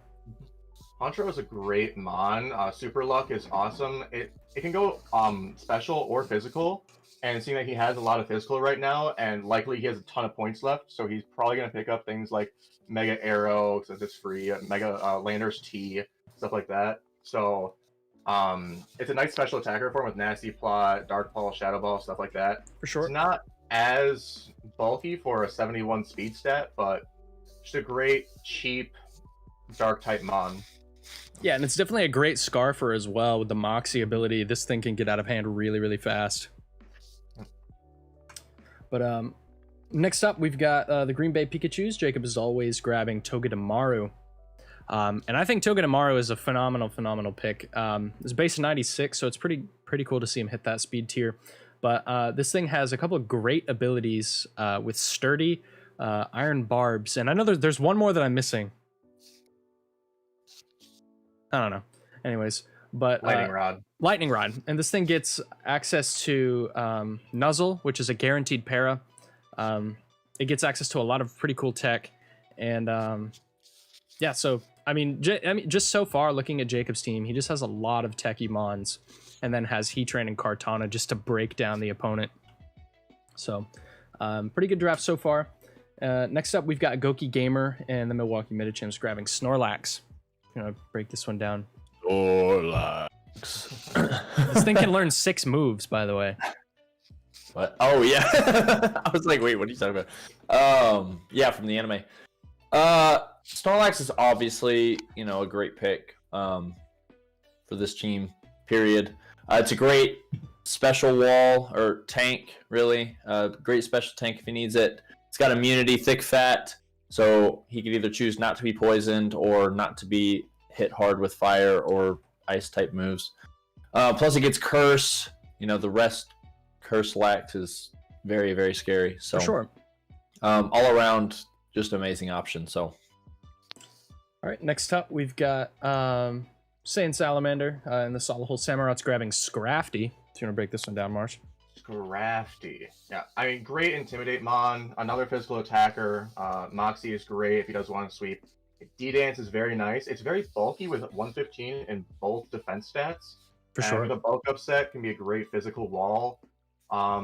Nice coverage on the physical side with Dragon Tail, Fire Punch, High Jump Kick, Ice Punch, stuff like that. Even you can just run a power up punch set on it too. Shed Skin is nice for like toxic spikes and stuff getting. Yeah, for sure. Great rest talk mon too. Yeah. And next up, we've got the Arkansas Pig Knights 3D Arcade grabbing Togetic. We see the other Togetic or the other Togemon drop. That sounds like a Digimon name. But this is Togemon. Of course, this one is a lot cheaper than its counterpart or its evolution. And it kind of does a little bit different. This is more of like a dedicated cleric, but this thing can run Scarf, just not as effective. And it's literally just a budget Togekiss, and it performs really, really well. Can sponge up some hits on the special side, particularly, and I think this is going to be a great choice for the Pig Knights, and just to see how they use them this season. But next up, we've got the New York XL Pikas. Crissel picking up Turtonator. Another fairy type helper, I guess. Obviously it doesn't hit fairy types for super effective damage, but it at least neutralizes their attack, so that kind of helps out. Turtonator is another one of those shell smash mons that can work really, really well if you get it set up correctly, and it can take down some things in the process. So I like Turtonator a lot. In playing Radical Red, I use Turtonator in that a lot, and it helps me win. Sure. So definitely. I know it has nothing at all to do with this. I just have a better appreciation for Turtonator thanks to Radical Red. So oh yeah, for sure. I definitely do. I definitely do think this was a fairly good pick for her. So it's definitely Sounds a good. nice counter to Fairy as well, being neutral Oh, yeah. and having Flash Cannon. But next up, we've got the Tennessee Tyrants, me, and grabbing Meloetta. I know it's your turn, but my pick, so now I'm confused. But Meloetta, Yeah. Meloetta is a strong value pick. At 9 points, it's middle ground, and is my Ghost immunity, and pairs insanely well with Meggie Gallade. The two biggest weaknesses to the type being Dark and Ghost. And these two just swap into each other's weaknesses extremely effectively, including Bug. Meggie Gallade swaps into a Bug attack pretty effectively as well, especially if it's more on the special side. But Meloetta hits insanely hard, has base 128 special attack, and it's a really thick 128 special defense, 100 HP, and a pretty good speed tier as well. But another thing that I think is pretty interesting about Meloetta is it has access to the Pirouette form, which changes its type from normal to fighting, or from normal psychic to normal fighting, and swaps its special attack with its attack and its special defense with its speed. So this thing is technically my fastest Pokemon and nullifies literally all of my weaknesses. So, I mean, I thought this was a really, really solid pickup. But next up, we're just going to go with Marsh, talking about this one since I skipped him. And the Houston Haxor is picking up Infernape. Infernape is awesome. It's amazing. A great physical mon. Still 108 speed stat. Can be fairly bulky. Great coverage with stuff like Earthquake even. Fake out mon can be run like Nasty Plot. Gets a lot of priority moves if need be. It does a lot. Yeah, for sure. And, it's a great fast mon too for its fairly slow team other than Victini currently. So. and it randomly gets Stealth Rock. Who knows why? Exactly. Okay, we'll go with 2-bit this time. I kind of like jumbled it up. What is happening? I don't even know. We've got Backwards. Jarrett and the Baltimore Braviaries grabbing Mandibuzz. Dude, if you want to break this one down. I love Mandibuzz. Definitely one of my favorite mons to draft in any format. Because it's just so physically bulky, and it can be especially bulky too if we need it to be. But it's just so good. It's just so good.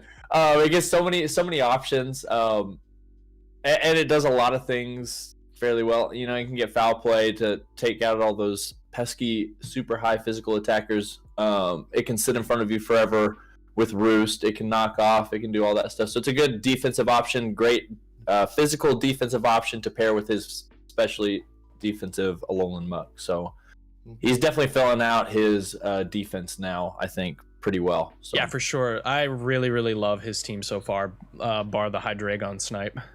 Helps with fighting too. Oh, yeah. But next up, we've got the Weatherford Wingles grabbing Lapras. If you want to break this one down, Marsh, and then we'll just get back to the right order. All right. Lapras. I'm sorry, I'm out of the place because the orders. Okay. It's just a great bulky mon. Great. It doesn't get Aurora Veil actually. A lot of great coverage. Water absorb, shell armor is very nice. Hydration. It's a good bulky mon. Does a lot of utility. For sure. A lot of coverage. And it's an insanely good value too. It's a really cheap mon. Yeah. I think it's super ironic, actually, that it doesn't get Aurora Veil, considering its Yeah. G-Max form. Its special move in G-Max form Sets up gives you Aurora Veil. That's probably why, because like they would think, well, they're just gonna Gigantamax anyway and use it, so Yeah. Not in this league.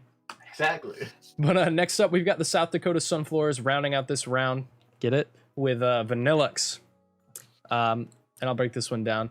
Vanillix is a great secondary weather setter for. Also gets access to Aurora Veil. This thing's Blizzard is going to hit like an absolute truck.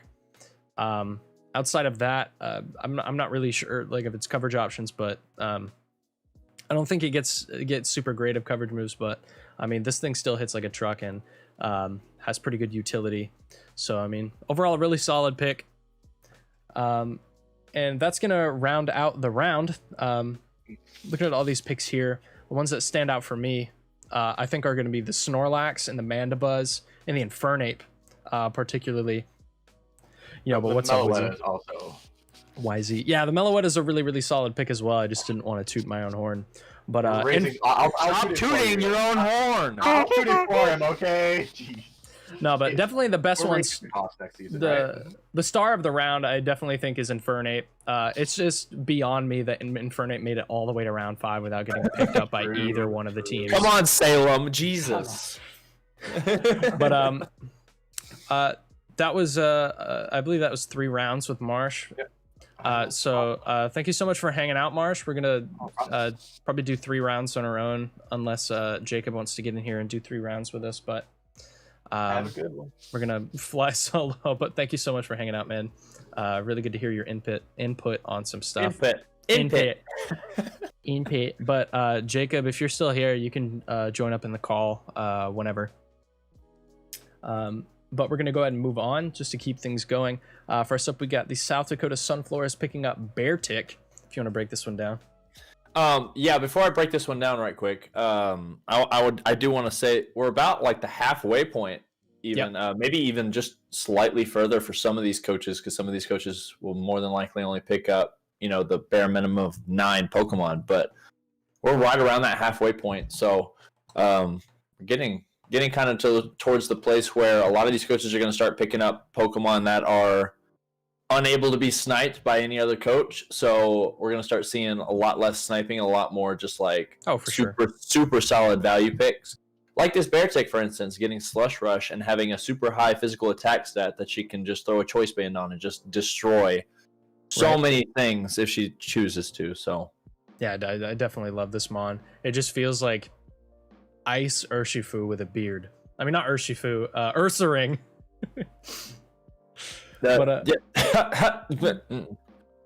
What? Okay. Next up, we do see the last of this. Next up, we do see the last of the Snow Boys going. The Weatherford Wingles grabbing Slowking. It's cool to see he's starting to build a Regenerator Core. Obviously, there's only a couple of options he has left if he wants to build the Regenerator Core, being stuff like Alola, Mariani, and I'm pretty sure that's it that's left. It is, yeah. Mariani is a kind of a sleeper pick though, but this thing is literally just Slowbro, but especially defensive. And I think it's a really, really great Mon.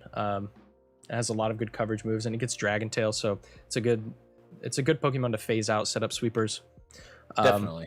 So next up, we've got the Baltimore Braviaries grabbing Galarian Moltres. I love this pick, honestly. It's a lot like Mandibuzz in the fact that, it does help neutralize that fighting type weakness, but also it's just so cool. Yeah, it is cool looking. Those flames that aren't actually flames, but they're beautiful. It provides a lot different of like a utility. Yeah, it's a much different. It's the same typing as Mandibuzz, but it provides a completely different style of play than Mandibuzz does. Especially since it now has access to Nasty Plot and its new move, which Fiery Wrath. I almost forgot what it was called. Fiery Wrath. So that's like, I mean, this thing's about to come do some damage and also take some hits in the process. So I really love this pick. Solid pick. And then we've got the Houston Hacksters grabbing Mega Charizard Y. Primary Sunsetter, unless he decides to grab Torkoal, and then that one's more than likely going to be his primary terrain setter. But this Pokemon's great. With Drought, it can pretty much just spam Solar Beam, so it's a good counter water Pokemon. Also has access to a lot of really strong moves. It can even Dragon Dance. Of course, it's the lesser of the two Zards whenever it comes to Dragon Dance, but this thing still hits really hard. It's going to provide a lot of good utility. Also gets Tailwind, so if he decides to run that route, he could do that as well. But just really solid pick overall. And then next up, we've got the Tennessee Tyrants. Me grabbing up Metagross in that 6th pick. If you want to talk about my pick for me. Oh, I will. Oh, I okay. certainly will. Thanks. I do like your pick. I think it helps. I think it helps having a good physically defensive mon again to pair with Slowbro should you need it that way, because Steel is obviously a great physically defensive typing. Plus, it gets access to agility, bullet punch, lots of different good attacking options, and it has a sky-high physical attack stat to boot. So all around, Metagross is a wonderful mon for you to pick up. And I think it just pairs well with your team, honestly. Yeah, absolutely. Of course, it doesn't really do anything about my native type weaknesses, but I mean, this Pokemon kind of just sits in front of anything that Slowbro won't. So I mean, I really like this. Really like this Pokemon, and this is actually the first time I've ever used Metagross in draft. So getting used to it's gonna be fun. But next up, we've got the New York XL Pikas. Chris grabbing Appleton. Appleton, a phenomenal pick. She could not let this go to the grass team, as it's one of the best defensive options for grass outside of Venusaur, Mega Venusaur. But Appleton also having the thick fat ability, it provides itself with a native resistance to fire, which is pretty unique for the grass typing. But I mean, this thing can also take an Ice Beam pretty well. Can take an Ice Beam pretty well, especially if you slap a Yachi Berry on it. Has a pretty good move pool. The main one being being Apple Acid and Draco Meteor. Apple Acid, of course, lowering special defense, and Draco just hitting like an absolute monster. For sure. But it also gets Leech Seed and reliable recovery. So I mean, this thing is pretty unkillable. So it's a pretty good pick, and she's just rounding out her Firewater Grass core. So that's really nice to see. But hey, Trey. Hello, Skylar. Hi, YZ. I know we didn't say it verbally, but hello. No, you said it. Hello, Witch. But next up, we've got the Arkansas Pig Knights grabbing Dedenne. Not Tapu Koko, but Dedenne. If you want to break this one down. The little mouse that could. I like Dedenne. It's a good electric type option for him, I think. It gets access to some interesting what's the word I'm looking for? Not stats, abilities with Cheek Pouch, and I think it gets some kind of electric. I don't know. Or like maybe I'm wrong. Hold on, I'm actually gonna look this up so I don't get it wrong, but huge power. No, it just pick up, so never mind. So Cheek Pouch is the only good option, but you slap on a berry on it that and I think it's the Pitaya berry that raises its special attack, and then its Cheek Pouch will heal it back up. Plus it gets access to Recycle, which is really cool, so definitely a good option. Anything with Recycle is just a fun stall Pokemon. Yeah. But next up, we've got the Solid I didn't try for Coco. But next up, we've got the Solid Samurats saying Salamander grabbing Breloom. Interesting pick. Gives him a 4x weakness to flying, which is kind of circumvented with the Lucario pick and the free Terrakion since no one drafted Rock. Should he choose to pick it up. But I mean, Breloom is still a solid Pokemon with access to Poison Heal and Technician, and really great coverage options, and the move Spore. Yes. So I mean, this thing is just really solid. Plus, it can be a Stallmon if he wants it to be with the Poison Heal as well. So definitely. And next up, we've got Goki Gamer and the Milwaukee Metachams grabbing Kecleon. I love Kecleon. Like I am so I don't think you happy for understand. I love Kecleon. Any time that I can draft Kecleon in any format, no matter what, I am going for it. It is such a good, cheap pick that does so many things so well. You can run it defensively with Assault Vest. You can run it defensively just like a Stealth Rock or some kind of nuisance annoyance kind of Pokemon, because it does have the Protean ability. Mm-hmm. Nobody's ever going to use Color Change. Why would you? You're just going to use Protean, but plus it has access to Sucker Punch and Shadow Sneak. So, and it has access to fighting type moves like Brick Break and Drain Punch as well. So it just does a lot of really cool things. And it's a Pokemon that can play very well in his favor. So he looks like he's playing a piano. He does. I was thinking about that the entire time that you were talking. But next what are up, you playing, young boy? But next up, we've got the Green Bay Pikachu's Jacob grabbing Excadrill. Excadrill obviously being a super phenomenal Pokemon. And since he's grabbing Excadrill, it's probably safe to assume that the rest of his team can't be sniped from this point on, or at least what he's planning on drafting.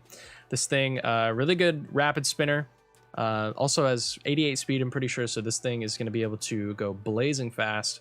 Especially after one rapid spin, this thing is a force to be reckoned with. A great utility lead with rocks. Probably one of the better Sashmons outside of Infernape. And this Pokemon is just really versatile. It's really cool to see it go. For sure. Next, Clay would be happy. Yeah. Next up, we've got the Arizona State Espeons Jackson grabbing Emolga. You want to talk about this one? Honestly, I like this pick a lot because it gives him an immunity to electric all around. Because Emolga, its ability allows it to be... I just said the word, but I forgot it. Anyway, allows it to avoid, electric type attacks. So I think this is a great pickup for him. I'm not a big fan of Emolga as a Pokemon, but for the sake of his team, I think it does a lot of good. Was it Motor Drive? Is that the it gets Motor Drive, and I think it actually gets... I'm not even going to say it because I'm going to be wrong again. So, next up, we've got QSN and the Texas Zygardes grabbing Venusaur. Just regular Venusaur. What was I going to say about this thing? Oh, I mean, Venusaur is really solid. It has the ability Chlorophyll. So, I mean, if he can somehow get Sun set up, or if he goes up against, the Fire team, or even goes up against the Grass team, he's going to be able to click Growth and click Weather Ball and kill something. Of course, this thing also has great coverage options like Earth Power, and also has really good stab options. And reliable recovery, especially in the sun. Synthesis is going to be healing so much. True. On top of like Leech Seed and Giga Drain. So Venusaur, really solid mon. But next up, we've got Nelson in the PS2 Bolt Strike grabbing Galvantula. Oh, Galvantula. The sticky web forefront of everything.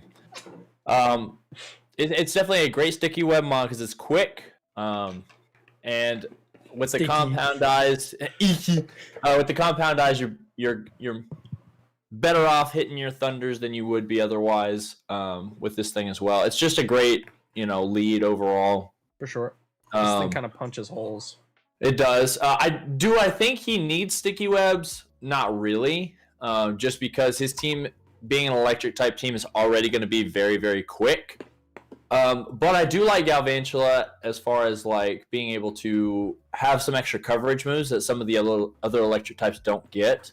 Like it has access to Energy Ball, which will be really nice for hitting ground types.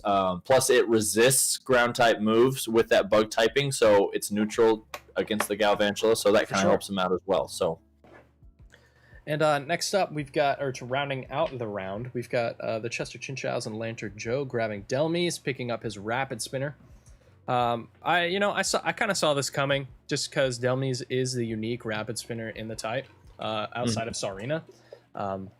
But I mean, Delmies does give him neutral to Ghost, I believe, just because of the poison. I mean, wait, no, neutral to poison. Neutral to poison because of the Ghost type. I can't speak today. Of course, it also has access to the Steelworker ability, which gives him a third stab, along with his 2 native types. But, well, it honestly just hits like a truck, man. It really does. So, just a really solid mon overall. But looking at the round recap, MVPs for this round, in my opinion, definitely Kecleon, Excadrill, and looking at that Appleton, the Appleton provides a lot, and I just kind of have a really soft spot for that Pokemon. But the Kecleon, Excadrill, Kecleon and Excadrill particular, those are looking really, really clean. Anything you want to say about the recap? Oh, I thought you were just covering. Obviously, I love Kecleon, so he sits at the top of my list for this recap. But I think you make good points for the Appleton. I also think, the Slowking and the Zard were pretty good options for both of those coaches as well for their team to kind of fill things out as well. So it's like a truck. We don't drink, Skylar. Okay. But next up on the wheel pick, Lantern Joe picking up Gourgeist, and it hits like a truck. Not really. I mean, it can. Not really. I mean, I guess if you run Choice Band, it can go boom. So we'll just put it that way. Can it go boom? It can go boom. Oh, that's nice. I know that you drafted this last time, and this was a really, really solid mon. But whenever you draft Gourgeist, you get all 3 of the sizes, or all 4 of the sizes, or however many that there are. This is a good mon just to pair with his defensive picks already, and it can just sit in front of everything outside of like Celesteela or something like that. But except not everything. Except not everything, yeah. So next up, we've got Nelson in the PS2 Bolt Strike grabbing Zapdos. Finally, Jesus. Oh yeah. It only took round 7 for him to finally come up and grab the Burb himself. So I don't think there's really a whole lot to be said other than about time you picked up Zapdos. It's just a big angry mosquito. I love Zapdos. I think everybody loves Zapdos. Oh, Zapdos for sure. Zapdos. We know what Zapdos does, so. And next up, we've got the Texas Zygardes grabbing Nihilego. And I actually really, really love the Nihilego pick for this team. Because it's fast. It's free, too. Yeah, it is free. It's fast, hits like a truck, and is the only rock poison type. Oh, God. Meteor Beam, though. Oh, my Lord. It's got Power Herb Meteor Beam now. So I mean, this thing is gonna kill something, gain a special attack hitting like a truck. By hitting like a truck, yes. But really, really solid mon. I don't know if those tentacles in the middle are its feet. I don't know. I'm just confused about Pokemon it floats. itself. So I'm very I don't understand. Anyways, next up we've got Arizona State Espeons. Espeons grabbing Altaria. I like the Burb. It's a good Dragon Burb. But the thing is, why? It doesn't hit like a truck. It does not hit like a truck. It is a good cleric, though. It kind of pairs well with Togekiss, I think, because it does get Heal Bell. And it gets Cotton Guard, which is really cool. It does get Dragon Dance, so that helps as well. I'll just be interested to see what kind of usage he gets out of Altaria for this, for the positioning of this team, at least. So. Yeah, it was just like a minivan. It was just interesting seeing this go while Mence is still up on the board. Oh yeah. Mence being one of the best Scarfers in Dragon. Yeah. And then next up, we've got Melmetal for the Green Bay Pikachus. Melmetal obviously being one of like the best Pokemon in this form. To hit like a truck. It literally does hit like a truck though. It hits like a truck. It can sponge hits like it's going out of style. And just has really, really great coverage options and has one of the best like unique moves in Double Iron Bash. Even resisted, this thing's probably going to 2-3 KO everything in that steps in front of it. Yeah, for sure. I just love this pick. But next up, we've got Goki Gamer in the Milwaukee Metachamps grabbing Porygon Z. And guess what it does? It does. It hits like a truck. It does do that. Oh man, I love Porygon Z. I wish its speed was a little bit better than it is, but it's still a fairly quick mon, especially compared to its counterpart Porygon 2. We don't speak of the original though, but it does get access to Porygon. Oh, you made me speak of it. How dare you? It does get access to Nasty Plot plus Tri Attack. Makes it a force to be reckoned with. Plus, it does have access to Shadow Ball for the coverage. So, and Psychic for the coverage as well. So, for sure. Definitely a really good mon. And having access to Conversion and Conversion 2 can really help with any kind of type disadvantage. So yeah, I love Porygon Z, especially given that like the only weakness that fighting has, or like normal has, is fighting. You can Conversion with Shadow Ball in your first slot and just completely nullify that weakness. Exactly. But next up, we've got the Solihole Samurats grabbing Keldeo. Keldeo being the premier, especially offensive threat for the fighting type. He's a premier? For what country? Adobe. But Keldeo, obviously the best special attacker in fighting, at least in my opinion. They're kind of sparse, but definitely a really, really solid option. This thing now gets Air Slash, so it can break through Pokemon that it otherwise wouldn't be able to. Great Assault Vest user, great Specs user, great Scarfer. I mean, this thing is just, it's insane. I mean, I love Keldeo. I've only ever used it once. And I didn't regret it. I mean, I think Salem's going to have a lot of fun using this Pokemon. So, for sure. Next up, we've got the Arkansas Pig Knights grabbing Gardevoir. I think this was a necessary pick. I would have liked to see Mega Gardevoir, I think. Maybe. I think Mega Mawile is a great Mega because it hits like a truck. But at the same time, you can't go wrong with Mega Gardevoir either. But I do like regular Gardevoir. It's a great thing to throw a Scarf on and just hit something hard with a Moonblast or a Psychic or something like that. For sure. It's also good setup mon, just like its counterpart Gallade. So 100%. Definitely a great mon. It's a good counter weather mon. Oh, for sure. And it helps with its Psychic. I mean, it's Psychic. It's Poison type weakness by hitting it with Psychic type attacks. So yeah, for sure. This thing's definitely going to be Jordan's like biggest threat to the Poison type team. Oh, for sure. Next up, we've got the New York XL Pika's Crest grabbing young Hakamo-O, which is interesting to say out loud with my mouth and a voice. Hakamo-O. But Hakamo-O being the baby version of Komo-O, which she used last season. No, that would be Jangmo-O, but this is like the angry teenage version.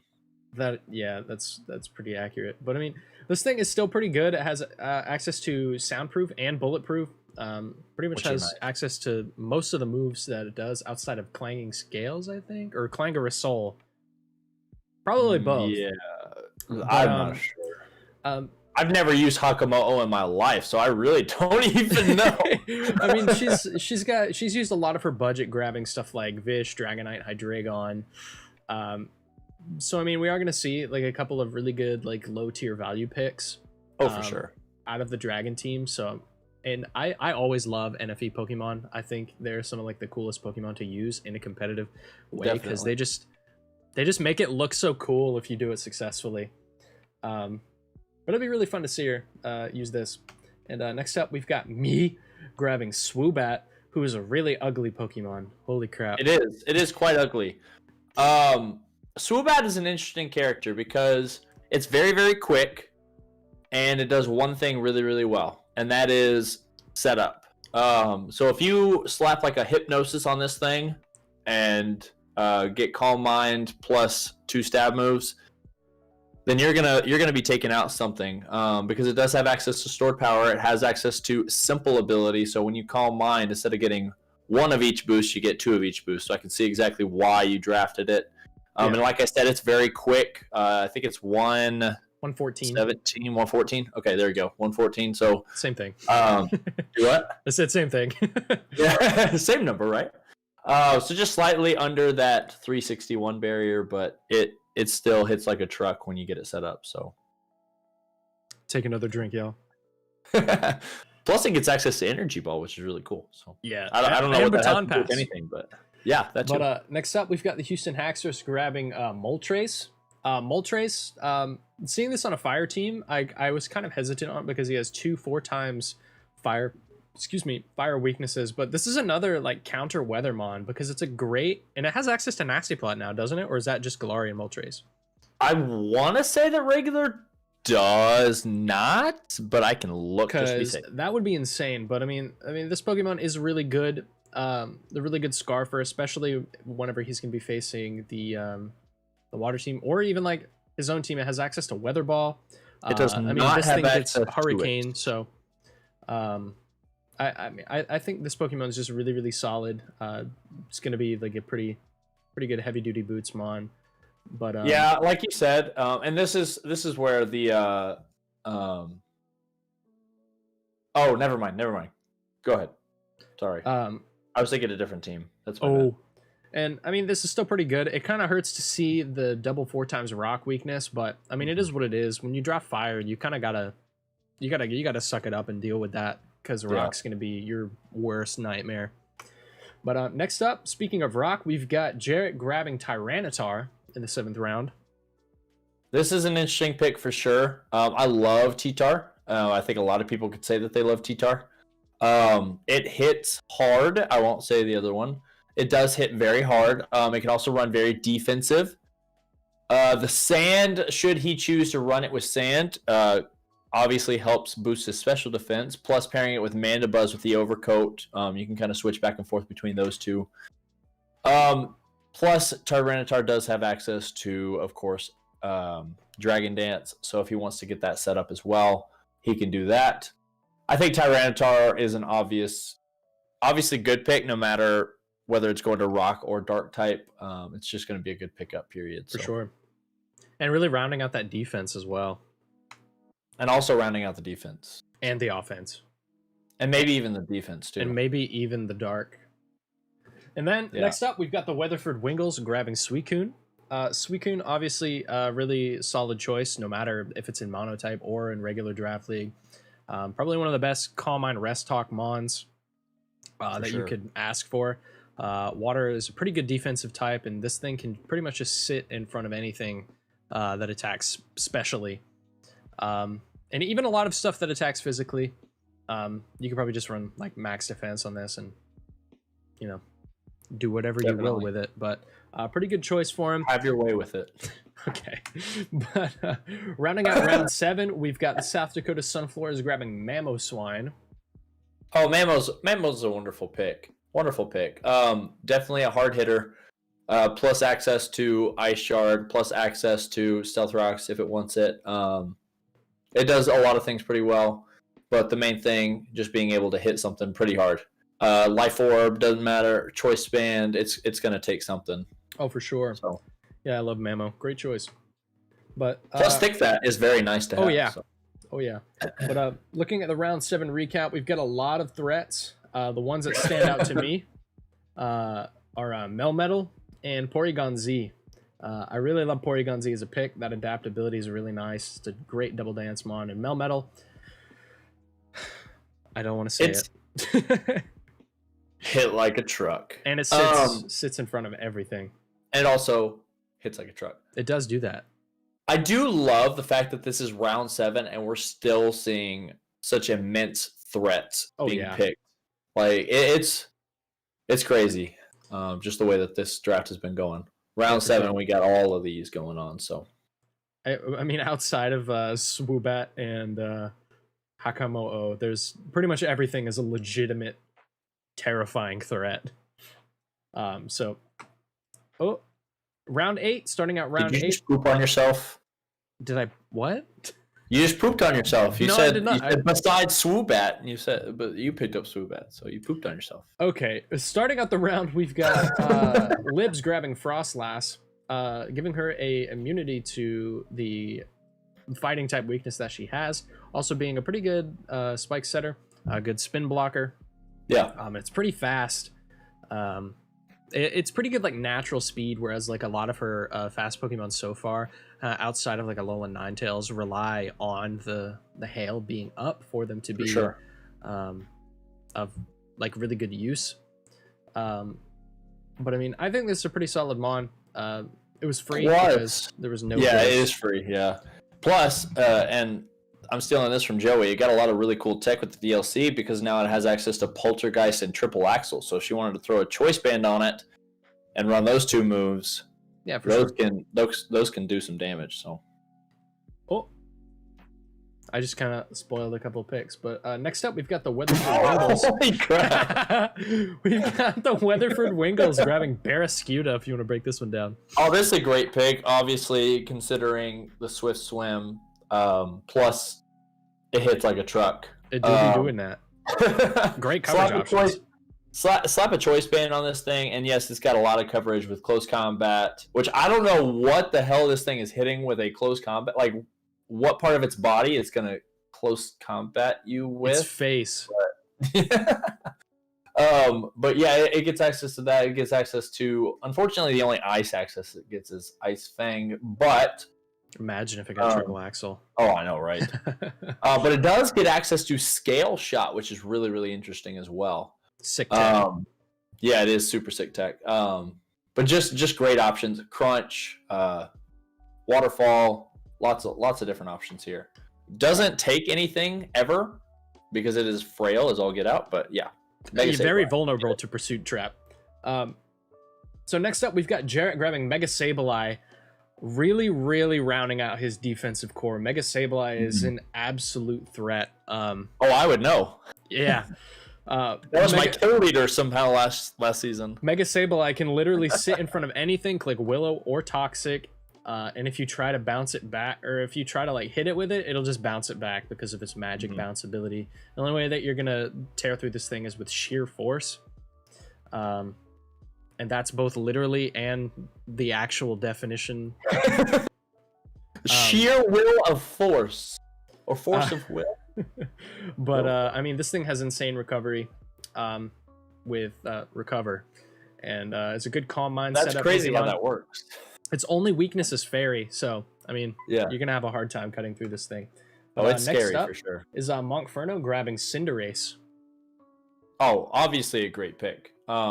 Just like we were kind of talking about earlier at the beginning of the stream, like Cinderace is such an amazing Pokemon just because of Libero. It's basically a slightly lesser Greninja because it doesn't have quite as many coverage options as Greninja does, but it still has a very wide amount of coverages with Gunk Shot, Iron Head, High Jump Kick, Sucker Punch. Plus, it gets access to the big thing with Court Change. Oh, yeah. Which is something that he's definitely going to need for his team, considering the only hazard removal that he has so far is Moltres, Megazard, and Rotom, all with Defog. So he could throw in Cinderace with some boots on and Court Change those Stealth Rocks over the other side if he chooses to do that instead. So definitely. And then next up, we've got me, Tennessee Tyrants grabbing Mew for pretty blatantly obvious reasons. Not only is Mew free, but Mew is literally the most versatile Pokemon in the Draft League format. It's got access to literally all of the setup moves, has the most insane coverage out of any other Pokemon. Literally, I could not run the same set twice with Mew and be just fine every week. And I'm super, super excited to use this. I've never used it in Draft League format. And I'm really just, I mean, I do love the Pokemon, but man, I don't know. I'm gonna move on before I have a brain aneurysm. Hold on. Next up, the New York XL Pikas and Crissels grabbing Zygarde 50. The free Zygarde, Yep. Now, something to note here: Zygarde does not have access to Power Construct in this league. In some it might, in this one it does not, but it is still obviously a free Zygarde that can set up, eat some hits, and start destroying your life. So definitely a scary pick all around. Cool. Next up, we've got 3D Arcade and the Arkansas Pig Knights grabbing Diancie, and this is regular Diancie, not the one that looks like a wind chime. It still kind of looks like a wind chime, but yes. Yeah. I mean, Diancie's a really solid Pokemon as well. Despite being 4 times weak to Steel, this thing is a Magic Bounce Pokemon. Nope, because it's not Mega. Oh, yeah, that's right. It's Clear Body, isn't it? Yeah. Yes. Yeah, it has a... Wait. Y'all going all the way not to on everyone, on no. Everyone? I'm confused. No, not everyone. Not everyone drafted 12. Oh, yeah, okay. I mean, this thing gets pretty good coverage options. It also has access to the move Diamond Storm, which has a pretty good chance to raise its defense. Yeah, I think 50% maybe. Yeah, so. Which is a real. I mean, 1 in 2 odds is still really good. Oh yeah. But I mean, there's not really much to say other than that. But so I'm gonna move on before I whatever. All right, next up we've got Saiyan Salamander and the Solihull Samurats grabbing Mega Medicham. I mean, with the fact that his Mega option went, or the one that he wanted went round 1 to you, this was a pretty good backup. So definitely a good pick. Obviously, the huge power hurts. Or pure power, not huge power. Pure power hurts really bad. Plus, it gives gives him a psychic coverage. So that's really nice to have. This thing, even with like Blaziken on the board, Mega Medicham still probably his best physical wall breaker so far, because this thing can pretty much just break down teams with ease without having to set up anything. Yeah. So. But next up, we've got Goki Gamer grabbing Ambipom. Ambipom, a really good Pokemon, really good choice band user with Technician. It's got access to Knockoff, has access to Skin Link as well. So I mean, Tail Slap and King's Rock is gonna really cut through teams for sure. But I mean, this thing also just does a lot in terms of like utility. Has a great speed tier and 115. Has U-turn, nice fast pivot, and you could also run it special if you wanted to. I've seen that done. Interesting. But overall, just a really good Pokemon. But next up, we've got Jacob grabbing Mega Aggron. Obviously a great pick. You can't go wrong with Mega Aggron. This thing eats hits for years to come. Plus, like you were mentioning earlier, Body Press. The addition of Body Press to this meta makes Mega Aggron even better. You start building up some curses. Throw on Body Press, throw on Rest and Sleep Talk, and you're going to start taking lives. So definitely a great pick. His most defensive pick by far. So. And next up, we've got the Arizona State Espeons grabbing Gyarados. And Gyarados, at first glance, is kind of weird, but I actually really like it. Especially when paired with Celesteela. And if he decides to grab Landorus T, which I don't see why he wouldn't, just because it's free. But particularly with Landorus T, it not only does it have like a double like Intimidate core, but they swap into each other's weaknesses pretty effectively. Electric and Ice. Obviously, you have Celesteela to take care of Ice as well, and that takes care of the Rock. But I mean, Gyarados, just another Dragon Dance user, has pretty good coverage options. Has Power Plus Whip. Moxie. And Moxie. Yeah. I mean, it's just a really solid mon that definitely got better in Generation 8. Really cool to see this one go.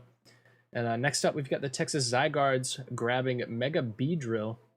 The only other Mega option that he had, obviously still a great pick. You can't go wrong with Mega B.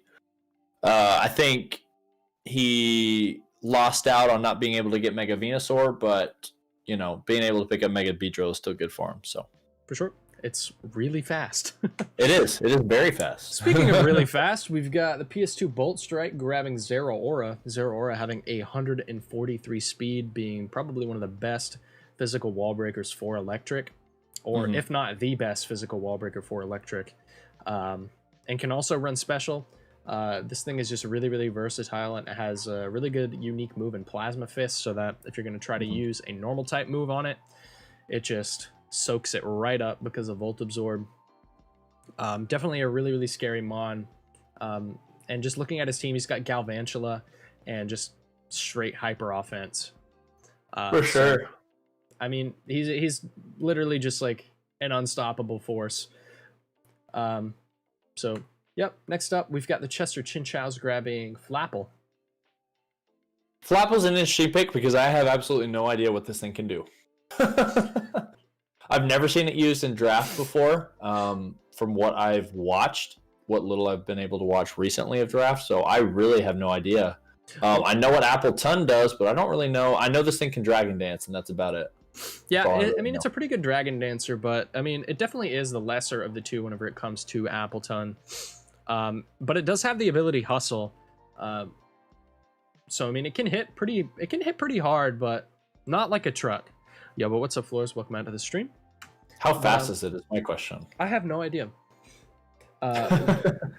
Or a great smart streamer. But looking at this round, I think the best picks to go really are the Cinderace and the Mew. I think, not trying to toot my own horn, but I definitely think toot your horn. Do it. Mew and Cinderace, and then probably Sableye and Aggron are probably the best choices to go this round. Oh, yeah. Of course, there's still like a lot of threats. Zeraora. I mean, you've got Zygarde as well, Medicham. I mean, there's just a lot of really, really good heat still going late into round 8. And we're still going to see heat coming in these next couple of rounds probably, just because there's a lot of stuff that can't get sniped that people were sleeping on until now. And for some of these coaches, this next round is the last round, so that'll be interesting to see some of these coaches rounded off.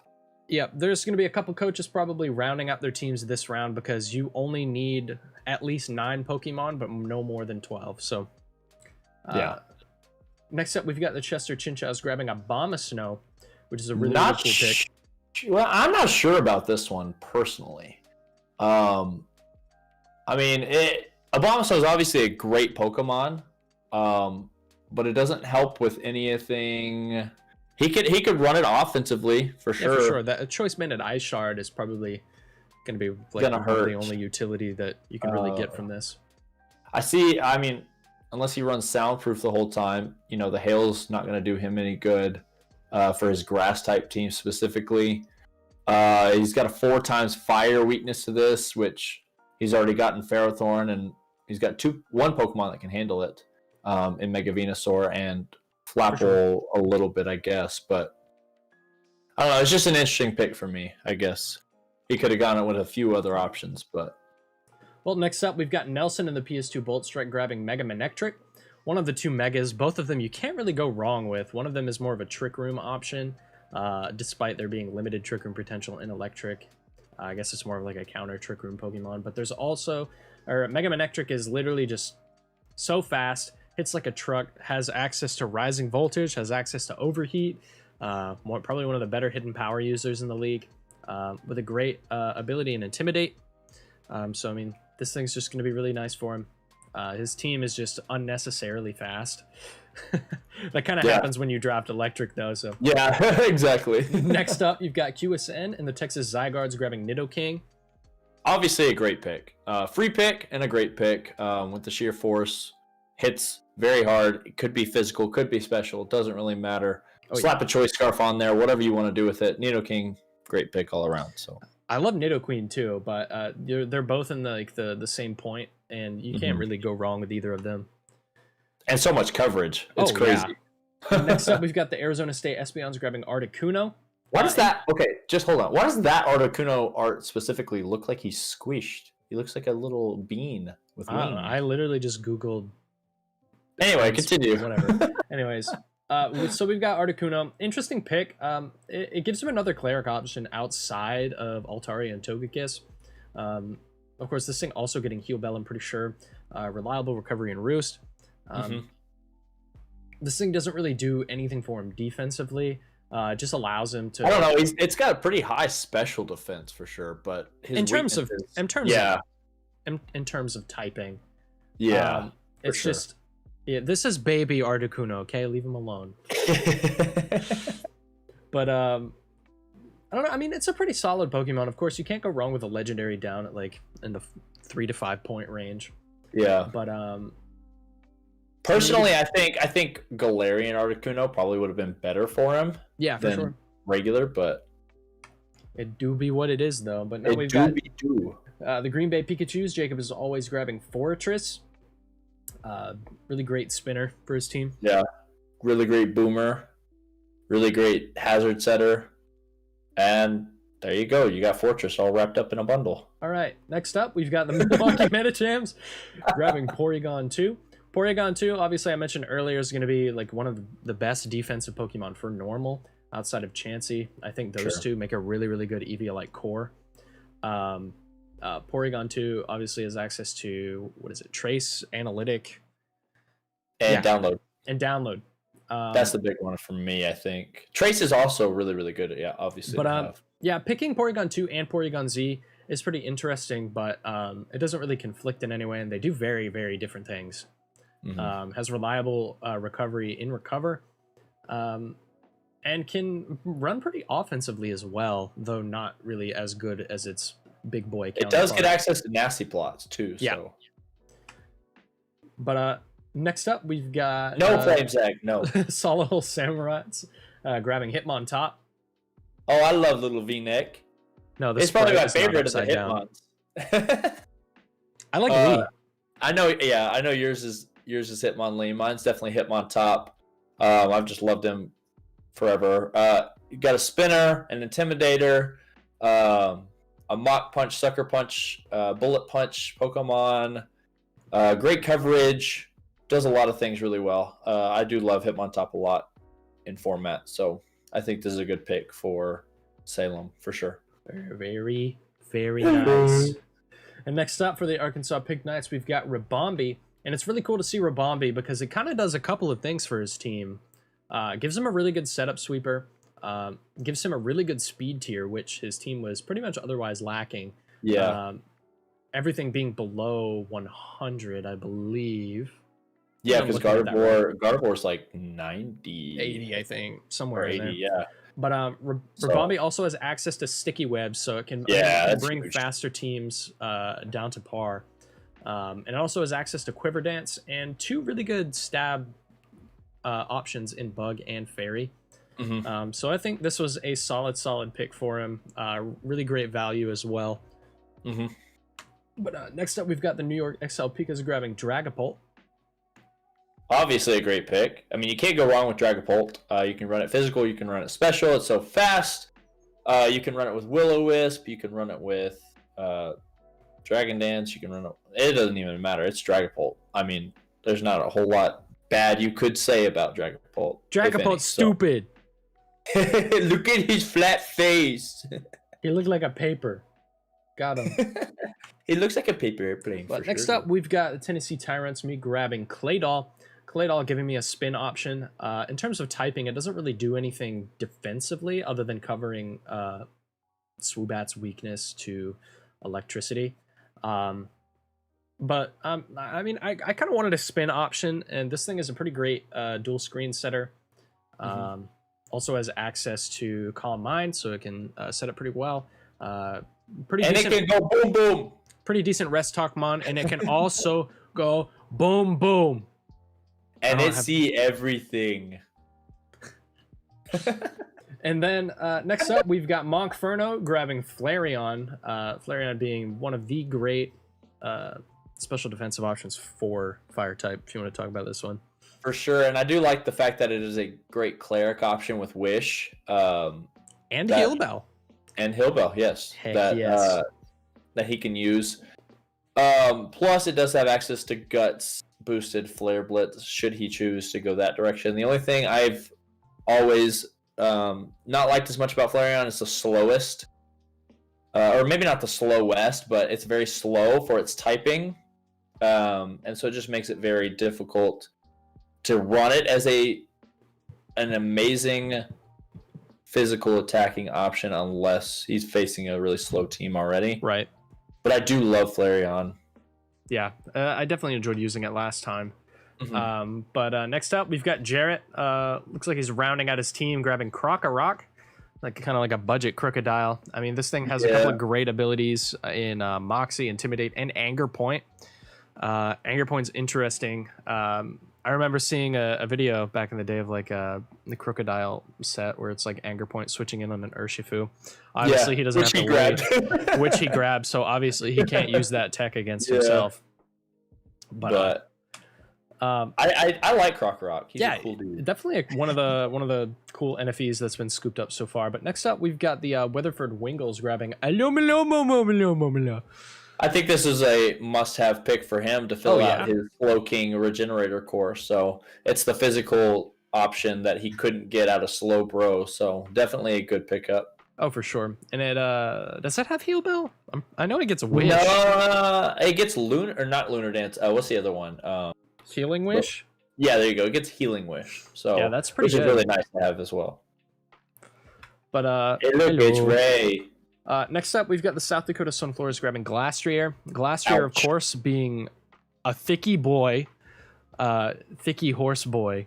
He's got really blind. good defenses. He's got really good attack. The only thing is he's just pretty slow. And when you look at Libs' team, it's pretty like slush rushy hyper offense. So I mean, it's pretty interesting that she grabs this, but it's by no means a bad pick. No. But seeing this and maybe like an Avalugg or something to give her some really, really defensive options, as well as Avalugg particularly for the spin. But I do like the Glastrier pick. I'm not really sure how it plays or how it performs in this format, especially because it is new. But I'm excited to see it. I'm not sure about coverage-wise, because I know Spectrier has a lot less coverage, so I'll be curious to see what Yeah, for sure. But looking at the round 9 recap, obviously the biggest threats from this round are going to be the Dragapult and the Nidoking, and even the Mega Manectric since it got access to Rising Voltage. But I mean, pretty good round overall. A couple of the teams probably are rounding out their teams. Looks like Nelson and Jarrett in particular seem to be done. About done with like all their points and stuff. Your Rabombi will bite me. Okay. 8 physical coverage moves. Okay. So Next up for the South Dakota Sunflowers, we see Kyurem Black. obvious, free, amazing destroyer pick. I think we can move on from Kyurem Black. I don't want to look at this thing anymore. I don't want to look at why, because you're afraid it's gonna kill you before you. Well, guess what? I don't have to worry about it because I'm not a coach in this league. I do. I have to worry about it. But next up, we've got the Weatherford Wingles grabbing Seismitoad. Seismitoad being a really great swift swimmer, also being a really great defensive pick as well. Has pretty good coverage moves, gives him another Stealth Rock setter. Or actually, plus an electric immunity. Is this his first Stealth Rock setter? Looks to. Yeah, I think so. Yeah, I think so. Has great coverage moves. Yeah, and electric immunity. So yeah. that's the big. I think that's the big thing here. Yeah, for sure. He finally needed to pick up his water ground type somewhere. So. And you know, between this or Gastrodon, you really can't go wrong with either one, or even Quagsire if you're really on a budget. Except Quagsire doesn't get Stealth Rocks, so. And I don't think Gastro does either. So. But next up, we've got the Houston Haxorus grabbing Camerupt. Looks like he's rounding out his team here with a Camerupt. I mean, obviously it has 4 times weakness to water, but I mean that's kind of circumvented by a Volcanion. And I just think it's a pretty weakness, I guess. Yeah, I mean, a rock Pokemon switching in is going to catch a Stab Earthquake and not appreciate it very much. But I mean, interesting pick. I mean, you kind of have limited options once you reach down there into the lower tier picks. But still a pretty good Mon for what, 2-3 points, something like that. Yeah. But next up, we've got Orbeetle. Looks like I'm rounding my team out here with my last pick in Orbeetle, giving me access to Sticky Webs, giving me access to Screens, being a really, really good Trick Room setter, really good pivot. Either way, has access to Recover, has access Iron to Defense, Double Dance, has access to Body Press, access to Stored Power. I mean, this thing is just really, really good all around. Does kind of helps offensively with Dark, but doesn't really provide anything in terms of covering the weakness. But next up, we've got Cress grabbing my boy Tyrantrum. I like its design. All right, next. I'm just kidding. No, I mean, obviously, I mean it does what a lot of the dragon types do. It's good at setting up and with Dragon Dance, or you could choice band, Rockhead, Head Smash something. So it's kind of like another Dracovish kind of option. So yeah. I love this thing. I'm gonna go before I stop. Before you stop, or I don't know. Next up, we've got the Arkansas Pig Knights grabbing Silvally Fairy. Silvally Fairy is going to be really interesting because the way that we broke up Silvally is he can be drafted in every type, but it can only use the drive of its specific type. It can't hold any other items. And with normal, it can't hold any of the drives. Right. So, Silvally Fairy, pretty good pickup for obvious reasons. It's really good all around. Access to a really cool pivot and parting shot, which is pretty sparse, I'd say. There's not very many Pokemon that get it. So, really cool mon. And next up, we've got Saint Salamander picking up Terrakion. Ooh. This sucker hurts. Ooh. Yeah. Plus, it covers his fighting, or not fighting, his fire, but he doesn't have a weakness. I was gonna say flying weakness, which is really nice. So, slap a choice band, slap a choice scarf, go hit some stuff. Or even like agility expert belt. This thing is gonna plow through anything, dude. Mm-hmm. But like a truck. Like that. Next up, we've got Goku and the Milwaukee Metachams grabbing Ditto. Ditto, always a really good reverse sweeper, really good revenge killer.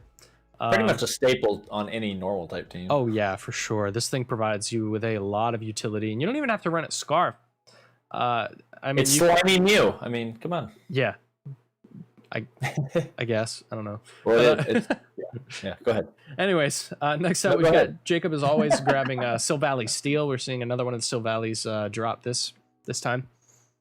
I like this because there's a few of the Silvallies that just really work well for a team. Obviously, Silvally has a lot of setup options and has a lot of different other types of options, including parting shot, which is a big thing for me that I think he can utilize pretty well. So very nice. Next up, we've got the Arizona State Espeons grabbing Landorus T. For obvious reasons, we see that Lando come out. It was free. Draft or ground didn't get picked up this time. So Lando is just, you've got to pick Lando. There's no reason you should not one or pick the him other as a flying team. Or this Wait, one specifically. I mean, you could do both. That's just a big waste of points. But I mean, it's a great Scarf Mon. It's a great Band Mon. It's a great Setup Mon. It's a great Utility Mon. A great lead. I mean, this thing can literally just do anything. So and it can go boom. Except take an Ice type attack. So. But next up, we've got the Texas Zygardes grabbing Golbat. I mean, this is a necessary pick for him. It gives him a ground immunity. And honestly, like, since he couldn't get Crobat, I like Golbat. It's a good defensive option. Plus, it gets access to some of the things that are really, really cool, like Super Fang and Poison Fang and Nasty Plot if he wanted to run it that direction. Plus, it's a defogger, so it really helps him there. So I actually like really Golbat. do like I really do like Super Fang for Golbat just because it allows him to wall break. It just allows him to wall break without any offensive investment. So yeah, very cool. Next up, we've got the Chester Chinchows grabbing Roserade, giving him a T-Spiker and a lot of speed on an otherwise pretty slow team. and finally, an offensive option that I can get behind. Oh yeah, for sure. I mean, this thing has pretty good coverage, and it's just overall just a really, really solid offensive choice for his team. And it's definitely really cool just to see this drop so late. Yep. Look at the round recap. Obvious threats: Kyurem Black, Terrakion, Landorus The check mark threw me off. But like, so the check marks indicate that the team is complete. Done. And they didn't draft anything this round because their team is already complete. Right. So I mean, next up we're going to be seeing a couple teams drop. Like my team's already done, and I'm sure there's a couple of other ones that are already done too. I think Jacob's probably done as well. I don't think he has any more points to consume. I think Salem as well, but let's just go ahead and move on. But we've got the Chester Chinchows grabbing Cradily. Really, really great defensive choice if you want to talk about this one. I like Cradily because it covers his flying type weakness really well. It covers his fire type weakness really well. It covers his ice type weakness okay. Obviously, Cradily does not resist ice or is not neutral to ice, but it does hit it back super effectively. Plus, it's a stealth rock setter, a leech seeder. I love Cradily. Always have. It looks weird, but he's pretty solid. So he's also like a staple choice on both grass and rock. Yeah, for sure. it's But, a very unique typing that no other yeah. Pokemon has. So Next up, we've got the Texas Zygardes grabbing Seviper. He kind of just had like a couple points left over, like I don't know, like 2 or 3 points, and is just kind of grabbing whatever. I mean, I'm actually not really sure of what Seviper gets. It's never really been on my radar. has Sucker Punch, which is cool. It has Coil, which is cool. So I guess those are interesting. I mean, options. Coil could be good. But next up, we've got the Arizona State Espeons grabbing Mothim, which is 2-Bit's favorite Jackson, Pokemon. you're gonna have to explain this one to me. It gets Quiver Dance. Yeah, you're gonna have to explain that one to me. That one, oh, Lord, I don't know. I think because Dylan and I were kind of It says coverage. Dylan and I were kind of talking about this earlier. Like, in my opinion, Tinted I would have Lens. picked, tinted lens. I would have picked something more like Masquerain with Intimidate and Sticky Webs or something along that line. But I mean, maybe you have 1 point left. Maybe you can use Mothim and show me what it does and prove me wrong here. Next up, we've got the Milwaukee Metachamps snagging Dubwool. Dubwool is a pretty interesting Pokemon. I think Furfrou has a bit of a better ability in Fur Coat. Dubwool is basically the same thing, except it's now Weak to Fire. It only works on contact moves, and is also it takes double damage from Fire type moves. So that is kind of inconvenient for Dubwool, but it does have access to Cotton Guard Body Press. And outside of that, it doesn't really do much else, but I mean, it's a pretty good physical wall, so it can sponge some hits pretty good. But next up, we've got the New York XL Pikas grabbing Sliggoo. Some more NFE heat for this team. Oh, I love little Sliggoo. I know, and he's great, it's too. adorable. It's so adorable. I like the access to Sap Sipper and Gooey for this Mon. Definitely both very good. Plus, you know, it gets Toxic still. It's one of the few Mons that still retains the Toxic ability, but the ability to use Toxic on non-poison Mons. For sure. And yeah, it's good. It's a good pick. It's good. I like it. Next up, we've got Lonely Maniac picking up a secondary Weather Setter and Politoed. Looks like he's drafting out his team as well, or rounding out his team as well. Of course he's drafting his team. What am I talking about? No way. I mean, this thing is great. Good value pick. Obviously, it's a lot less good as Pelipper, but it does have access to Belly Drum, which gives it a pretty cool tech. So plus Hypnosis is nice. Your Hypnosis. Thank you. Next up is the South Dakota Sunflowers rounding out this round with Ice Q.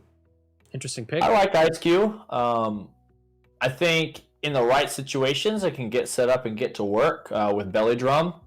Problem becomes on an Ice type team that everything's going to come at you with Fire, Fighting, or Rock, or Steel. Ice Q kind of gets lost in the mix behind things like Cloyster and Mamoswine and Glastrier and obviously the Kyurem Black. I do like the fact that Ice Cube has a free, can take one physical hit for free and get to do something after that. But other than that, for sure, it's beyond me. So I mean, Ice Body's kind of like a techie It's another penguin, I knew Skylar would like this Pokemon because it's a penguin with an ice cube on its head. But we've got a bunch of teams rounding out this round as well, so we're going to see a lot more check marks at the end of the round. But for sure, well, actually, next round everyone's done. So yeah. So we've got Ice Q, pretty interesting pick overall. I think the MVP for this round for me is probably going to be Sliggoo or Cradily. I think those are both insanely solid Mons. In obvious runner-up is going to be Politoed. Another runner-up, maybe Slurpuff.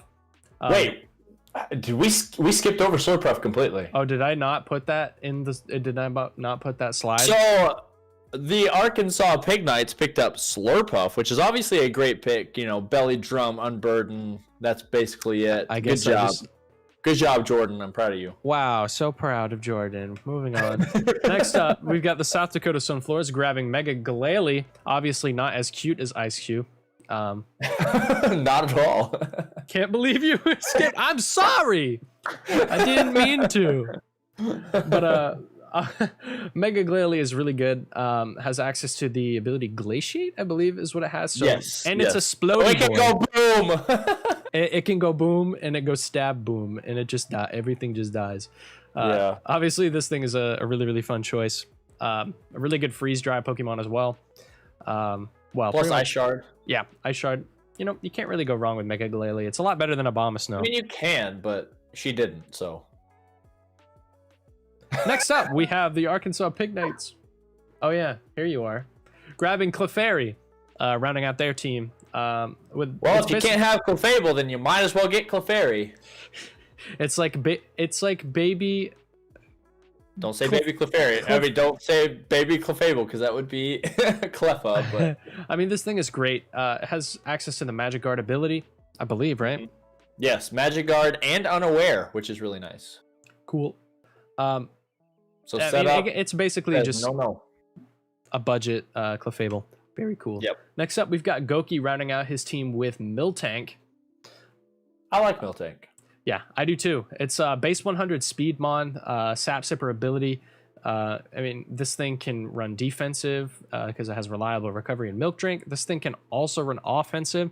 It got Steel Roller, so this thing is going to be a really, really great terrain destroyer. Yeah. Especially if Body Slam is always fun to mess with. for sure. But next up, this round, we've got the Arizona State Espeons rounding out their draft with Mega Aerodactyl, making us way all the way to the end to see this heat pick. Mega Aerodactyl is just phenomenal, especially with the addition of Dragon Dance to its move pool. Dragon Dance, and this thing is going to outspeed the entire metagame outside of maybe Alolan Raichu and Electric Terrain. I think it's the best Mega outspeeds. option he could have gotten for sure. So 1,000,000% agree. And then next up, we've got QSN grabbing Whirlipede, budget Scolipede. Not really much to say about this pick. yeah, I mean, it's 1 point left over. Kind of just pick something up. yeah, just use it on something. So out of the 1-pointers that he could have picked, either that or it's a 2-pointer actually. But it's a pick, for sure. But rounding out the entire draft is actually Lantern Joe and picking up Chesnaught. Chesnaught's a really good Pokemon. It's another Tankmon for sure. Yeah, another tank, but it does give him that 4 times weakness to flying. Has a couple pretty good abilities as well, and it also has access to Spiky Shield. So I mean, And Belly Drum. And Belly Drum. So I mean, this thing is going to be a really good mon on his team for sure. But next up, I believe I have the power rankings in order. I took my prep document and kind of just put the Pokemon underneath it. But we had the analysts go through and rank the Pokemon that they were, or go through and like rank the teams, and I have them in reverse order. Which one of them, and so is Marsh. You are one of them, and so is Marsh is one of them. But if we take a look here, we've got the team breakdown. In 14th position, we've got the Sulahole Samurats. Sorry, Salem. Yeah, sorry, It wasn't Salem. my fault. You're in last. It was everybody's fault. But I mean, Salem, despite having like one of the best offenses in the league, I mean, if you take a look at like his utility, he's pretty lacking in terms of defog, rapid spin, stealth rocks, only having a 1 of each. Great offensive potential, great speed tiers as well, especially with Blaziken and Speed Boost. Fighting being one of those types that doesn't really cover its weaknesses too well. You can see we have a lot of weaknesses to flying. And we have, I mean, it covers the Psychic pretty well. There's 2 like neutrals, and then there's an immunity with the Scrafty. But I mean, pretty good team overall. In the 13th position, we've got the Texas Zygardes, the poison type team. Just looking at their draft, there's a couple of things that I could say about it. Mainly that there's let's see, one immunity to Psychic. I mean, pretty good speed tiers as well. I mean, this thing could function under as a counter Trick Room team. But I mean, we see no spin, no defog. Only 1 toxic spike setter. I mean, this team, you're obviously not going to be using Toxic Spike versus them. And I believe Beedrill gets U-turn. It's not listed here, but I believe Beedrill's probably his only pivot option. No, Golbat also gets U-turn. Oh, it also gets U-turn? Okay, I think it's just missing... I think it's...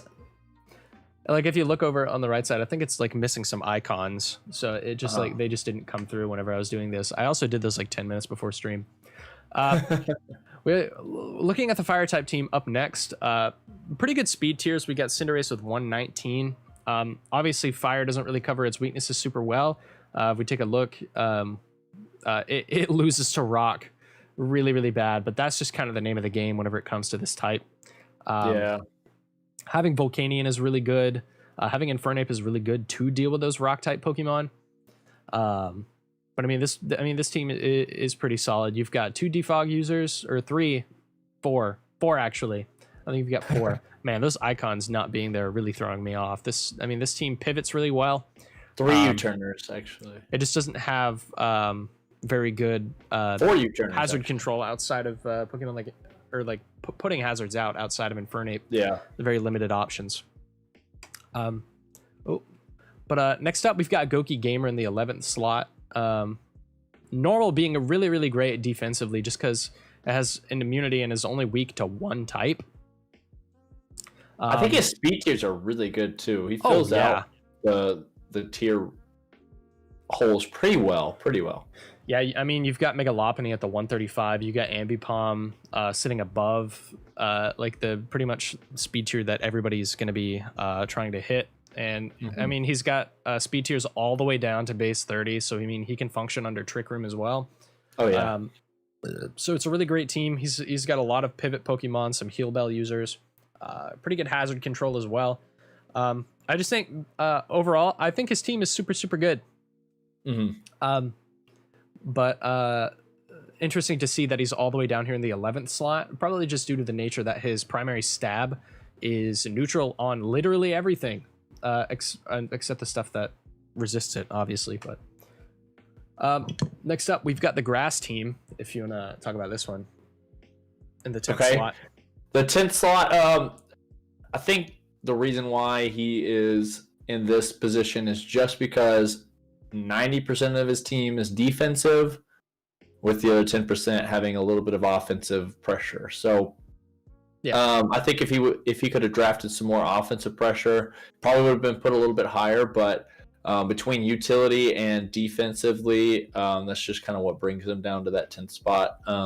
Obviously, it's going to be hard to get through some of his defenses and some of that utility that he brings to the table, but obviously has very, very good hazard control as well and good pivoting options. Yeah. Speed tiers aren't super terrible. Not terrible, yeah. But I mean, if we look at like the average stat breakdown, the only thing that's really suffering is that speed stat. But next up, we've got the Ice type team, Libs in the 9th slot. Excellent hazard control. Of course, we've got Kyurem Black. So I mean, anything with Kyurem Black on it immediately just boosts the team a couple points. I mean, the only reason I can think that this team is so low is just because of its weaknesses. If you take a look down there at the type chart, a glaring weakness to Steel, a glaring weakness to Rock, a glaring weakness to fighting outside of what's it called? Frostlass. And there really just isn't much that this type resists. So I mean, it's no surprise it's so low, but I mean, these games are probably going to be super short because they're going to run through your team very, very fast. For sure. You're going to say something? Sorry. Oh, well, I was going to say, when I was going through doing these, obviously the defense is what really set her low for me, just because her biggest physical defensive options are Sandslash and Glacier, and then her specialty defensive options are non-existent whatsoever. So somebody comes in and tries to special sweep her, can do a pretty good job of it. So, and next up in the 8th slot, we've got the PS2 Bolt Strike with their electric type team. And I mean, it's no surprise that this team's pretty middle ground, but mainly just because there's no hazard options at all. Outside of Galvantula's Sticky Webs. But I mean, he does have 4 removal options and a lot of pivoting potential. For sure. Fantastic speed tiers. The only thing that this thing really suffers against in terms of speed would be Trick Room. Obviously covers its weaknesses pretty well. It hits like an absolute truck. Hyper offense at its best. Yep. I mean, for sure. And in the 7th slot, I feel really bad for Jordan because I forgot to put his logo on here. Oh, gosh. Here we go again. Here we go again, Jordan. We've got Jordan's team, the fairy type team, in the 7th slot overall. I think this team covers its weaknesses pretty well. I mean, if you got 2 neutrals versus poison and the immunity with Mega Mawile, covers its steel weaknesses pretty well. You've got 4 neutrals. So, I mean, I think Jordan did a really good job of like drafting around it. And I mean, if you look at his hazard control options, you've got 3 rockers, 3 defoggers, and then just the cleric potential for this team is the utility, the defense was there, and honestly, there's still enough offensive pressure to be able to put him high enough in the top half. Yeah. For me. So the only thing that really bothered me was the speed tiers. So for sure. And if we take a look at the 6th slot with the Baltimore Braviaries, the speed tiers for this one, looking pretty solid. You've got them all the way down from 20 all the way up through 125. Personally, I thought Weavile was 130 for whatever reason, but I mean, this team, I think, just covers itself really well. The only thing it's really missing is like a Hydreigon. So, I mean, if they could have slotted that in where Krokorok is, I think you would have had an almost impeccable Dark-type team. Oh, yeah. The hyper offense is there, the hyper defense is there, and the utility is okay. I think the utility is the only thing keeping him from being in the top 5. Yeah, for sure. I mean, Dark-type Pokemon kind of struggle with utility anyways. He's got some rockers, 1 defogger, no spinners. So, I mean, it is what it is. But next up, we've got the Weatherford Wingles in the 5th slot. And, I mean, no surprise that water is going to be pretty high up regardless, just because water is premier meta type. Pretty good defensively. I mean, and he covers the grass weakness pretty well. I mean, he could have gotten a Zoomeril for the immunity, but there is 3 neutrals. Covers the electric with Seismitoad and Ludicolo. Doesn't cover that one as well as it could, because I mean, there's still Lantern on the board, so you might be able to grab that with like a free agency somewhere down the line. But I mean, still a really fast rain team. Hits really hard with the Barraskewda. Hits some pretty good speed tiers as well. I mean, you got the Regenerator Core, and you've got Heal Bell, Healing Wish, Wish. I mean, there's a lot. There's a lot here. For sure. But next up, we've got the Flying type team in the 4th slot. Obviously, Flying type is going to be really high regardless of the draft, just because they all get defog. And most of them get U-turn. So, I mean, this team has some of the best hazard control, if not the best hazard control. Plus, the speed tiers are definitely there. Oh, yeah. Speed tiers, absolutely solid.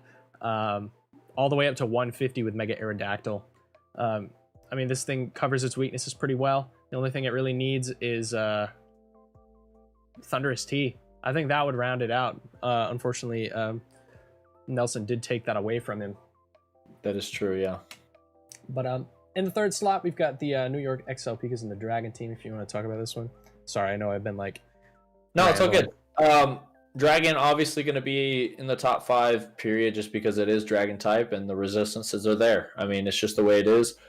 And Dragon types are always going to be hyper offensive right off the bat with a little bit of extra defense to add to it. So the offense is there, the defense is there, the hazard control is there with a rapid spinner, 2 defoggers, a rock setter, a spike setter, a toxic spike setter, with U-turners to boot. So, and a flip turner. So, I mean, it's just, she's got it all that she needs there, for sure. And so that's what puts her up there. So for sure. Yeah, this team definitely does look really scary. It is. But next up, we've got my team. I had no say in this, but my team was put in the 2nd slot overall. He was sad about being second. It would have been cool to be first, but I definitely don't think my team is like first in terms of. I Like, think the it's draft. impossible to have a psychic type team anywhere below third place, just because any way that you draft a psychic type team, you're gonna have somewhere good. There's some sure. good things on it. Yeah, and whenever I was doing this, I wanted to have at least like 2 or 3 hazard users and hazard control. So I mean, of course, we've got Mew that literally does everything. We've got Orbeetle for the sticky webs, Metagross for the rocks, and we have a lot of good pivoting options and cleric options with Mew, Meloetta, and Tapu Lele. So the only thing I'd kind of complain about with my team is that I don't have Alakazam. That 150 speed tier would be nice, but I just don't have it. So yeah. Also, kind of cover that dark weakness pretty good, but I mean, the ghost weakness is really just kind of hard. I mean, I could FA and pick up Malamar somewhere down the line, but there's definitely some room for improvement that can be made with this team. But Definitely. In the first overall spot, again, we've got Jacob in the Green Bay Pikachus. If you wanna... With his steel team. Again, hard not to, put this somewhere in the top 5. Personally, I love his defense. Obviously, it's steel type, so your defense is going to be solid. Melmetal and Kartana hit very hard. Physically, Heatran can potentially hit hard, especially depending on the set that he runs, but that's really about it for the special side of steel. That's what lacks it for me. Plus, the speed tiers are a little bit lackluster as well, but it's hard to do that when steel types are generally not very fast. Sure. He has obviously great utility. He has rock setters, spike setters, toxic spike setters, rapid spinners, defoggers, volt switchers, U-turners. Yeah, even a parting shot Pokemon with the Sil Valley Steel. Exactly. So I mean, he's definitely got all the utility that he needs. He's got all the defense that he needs.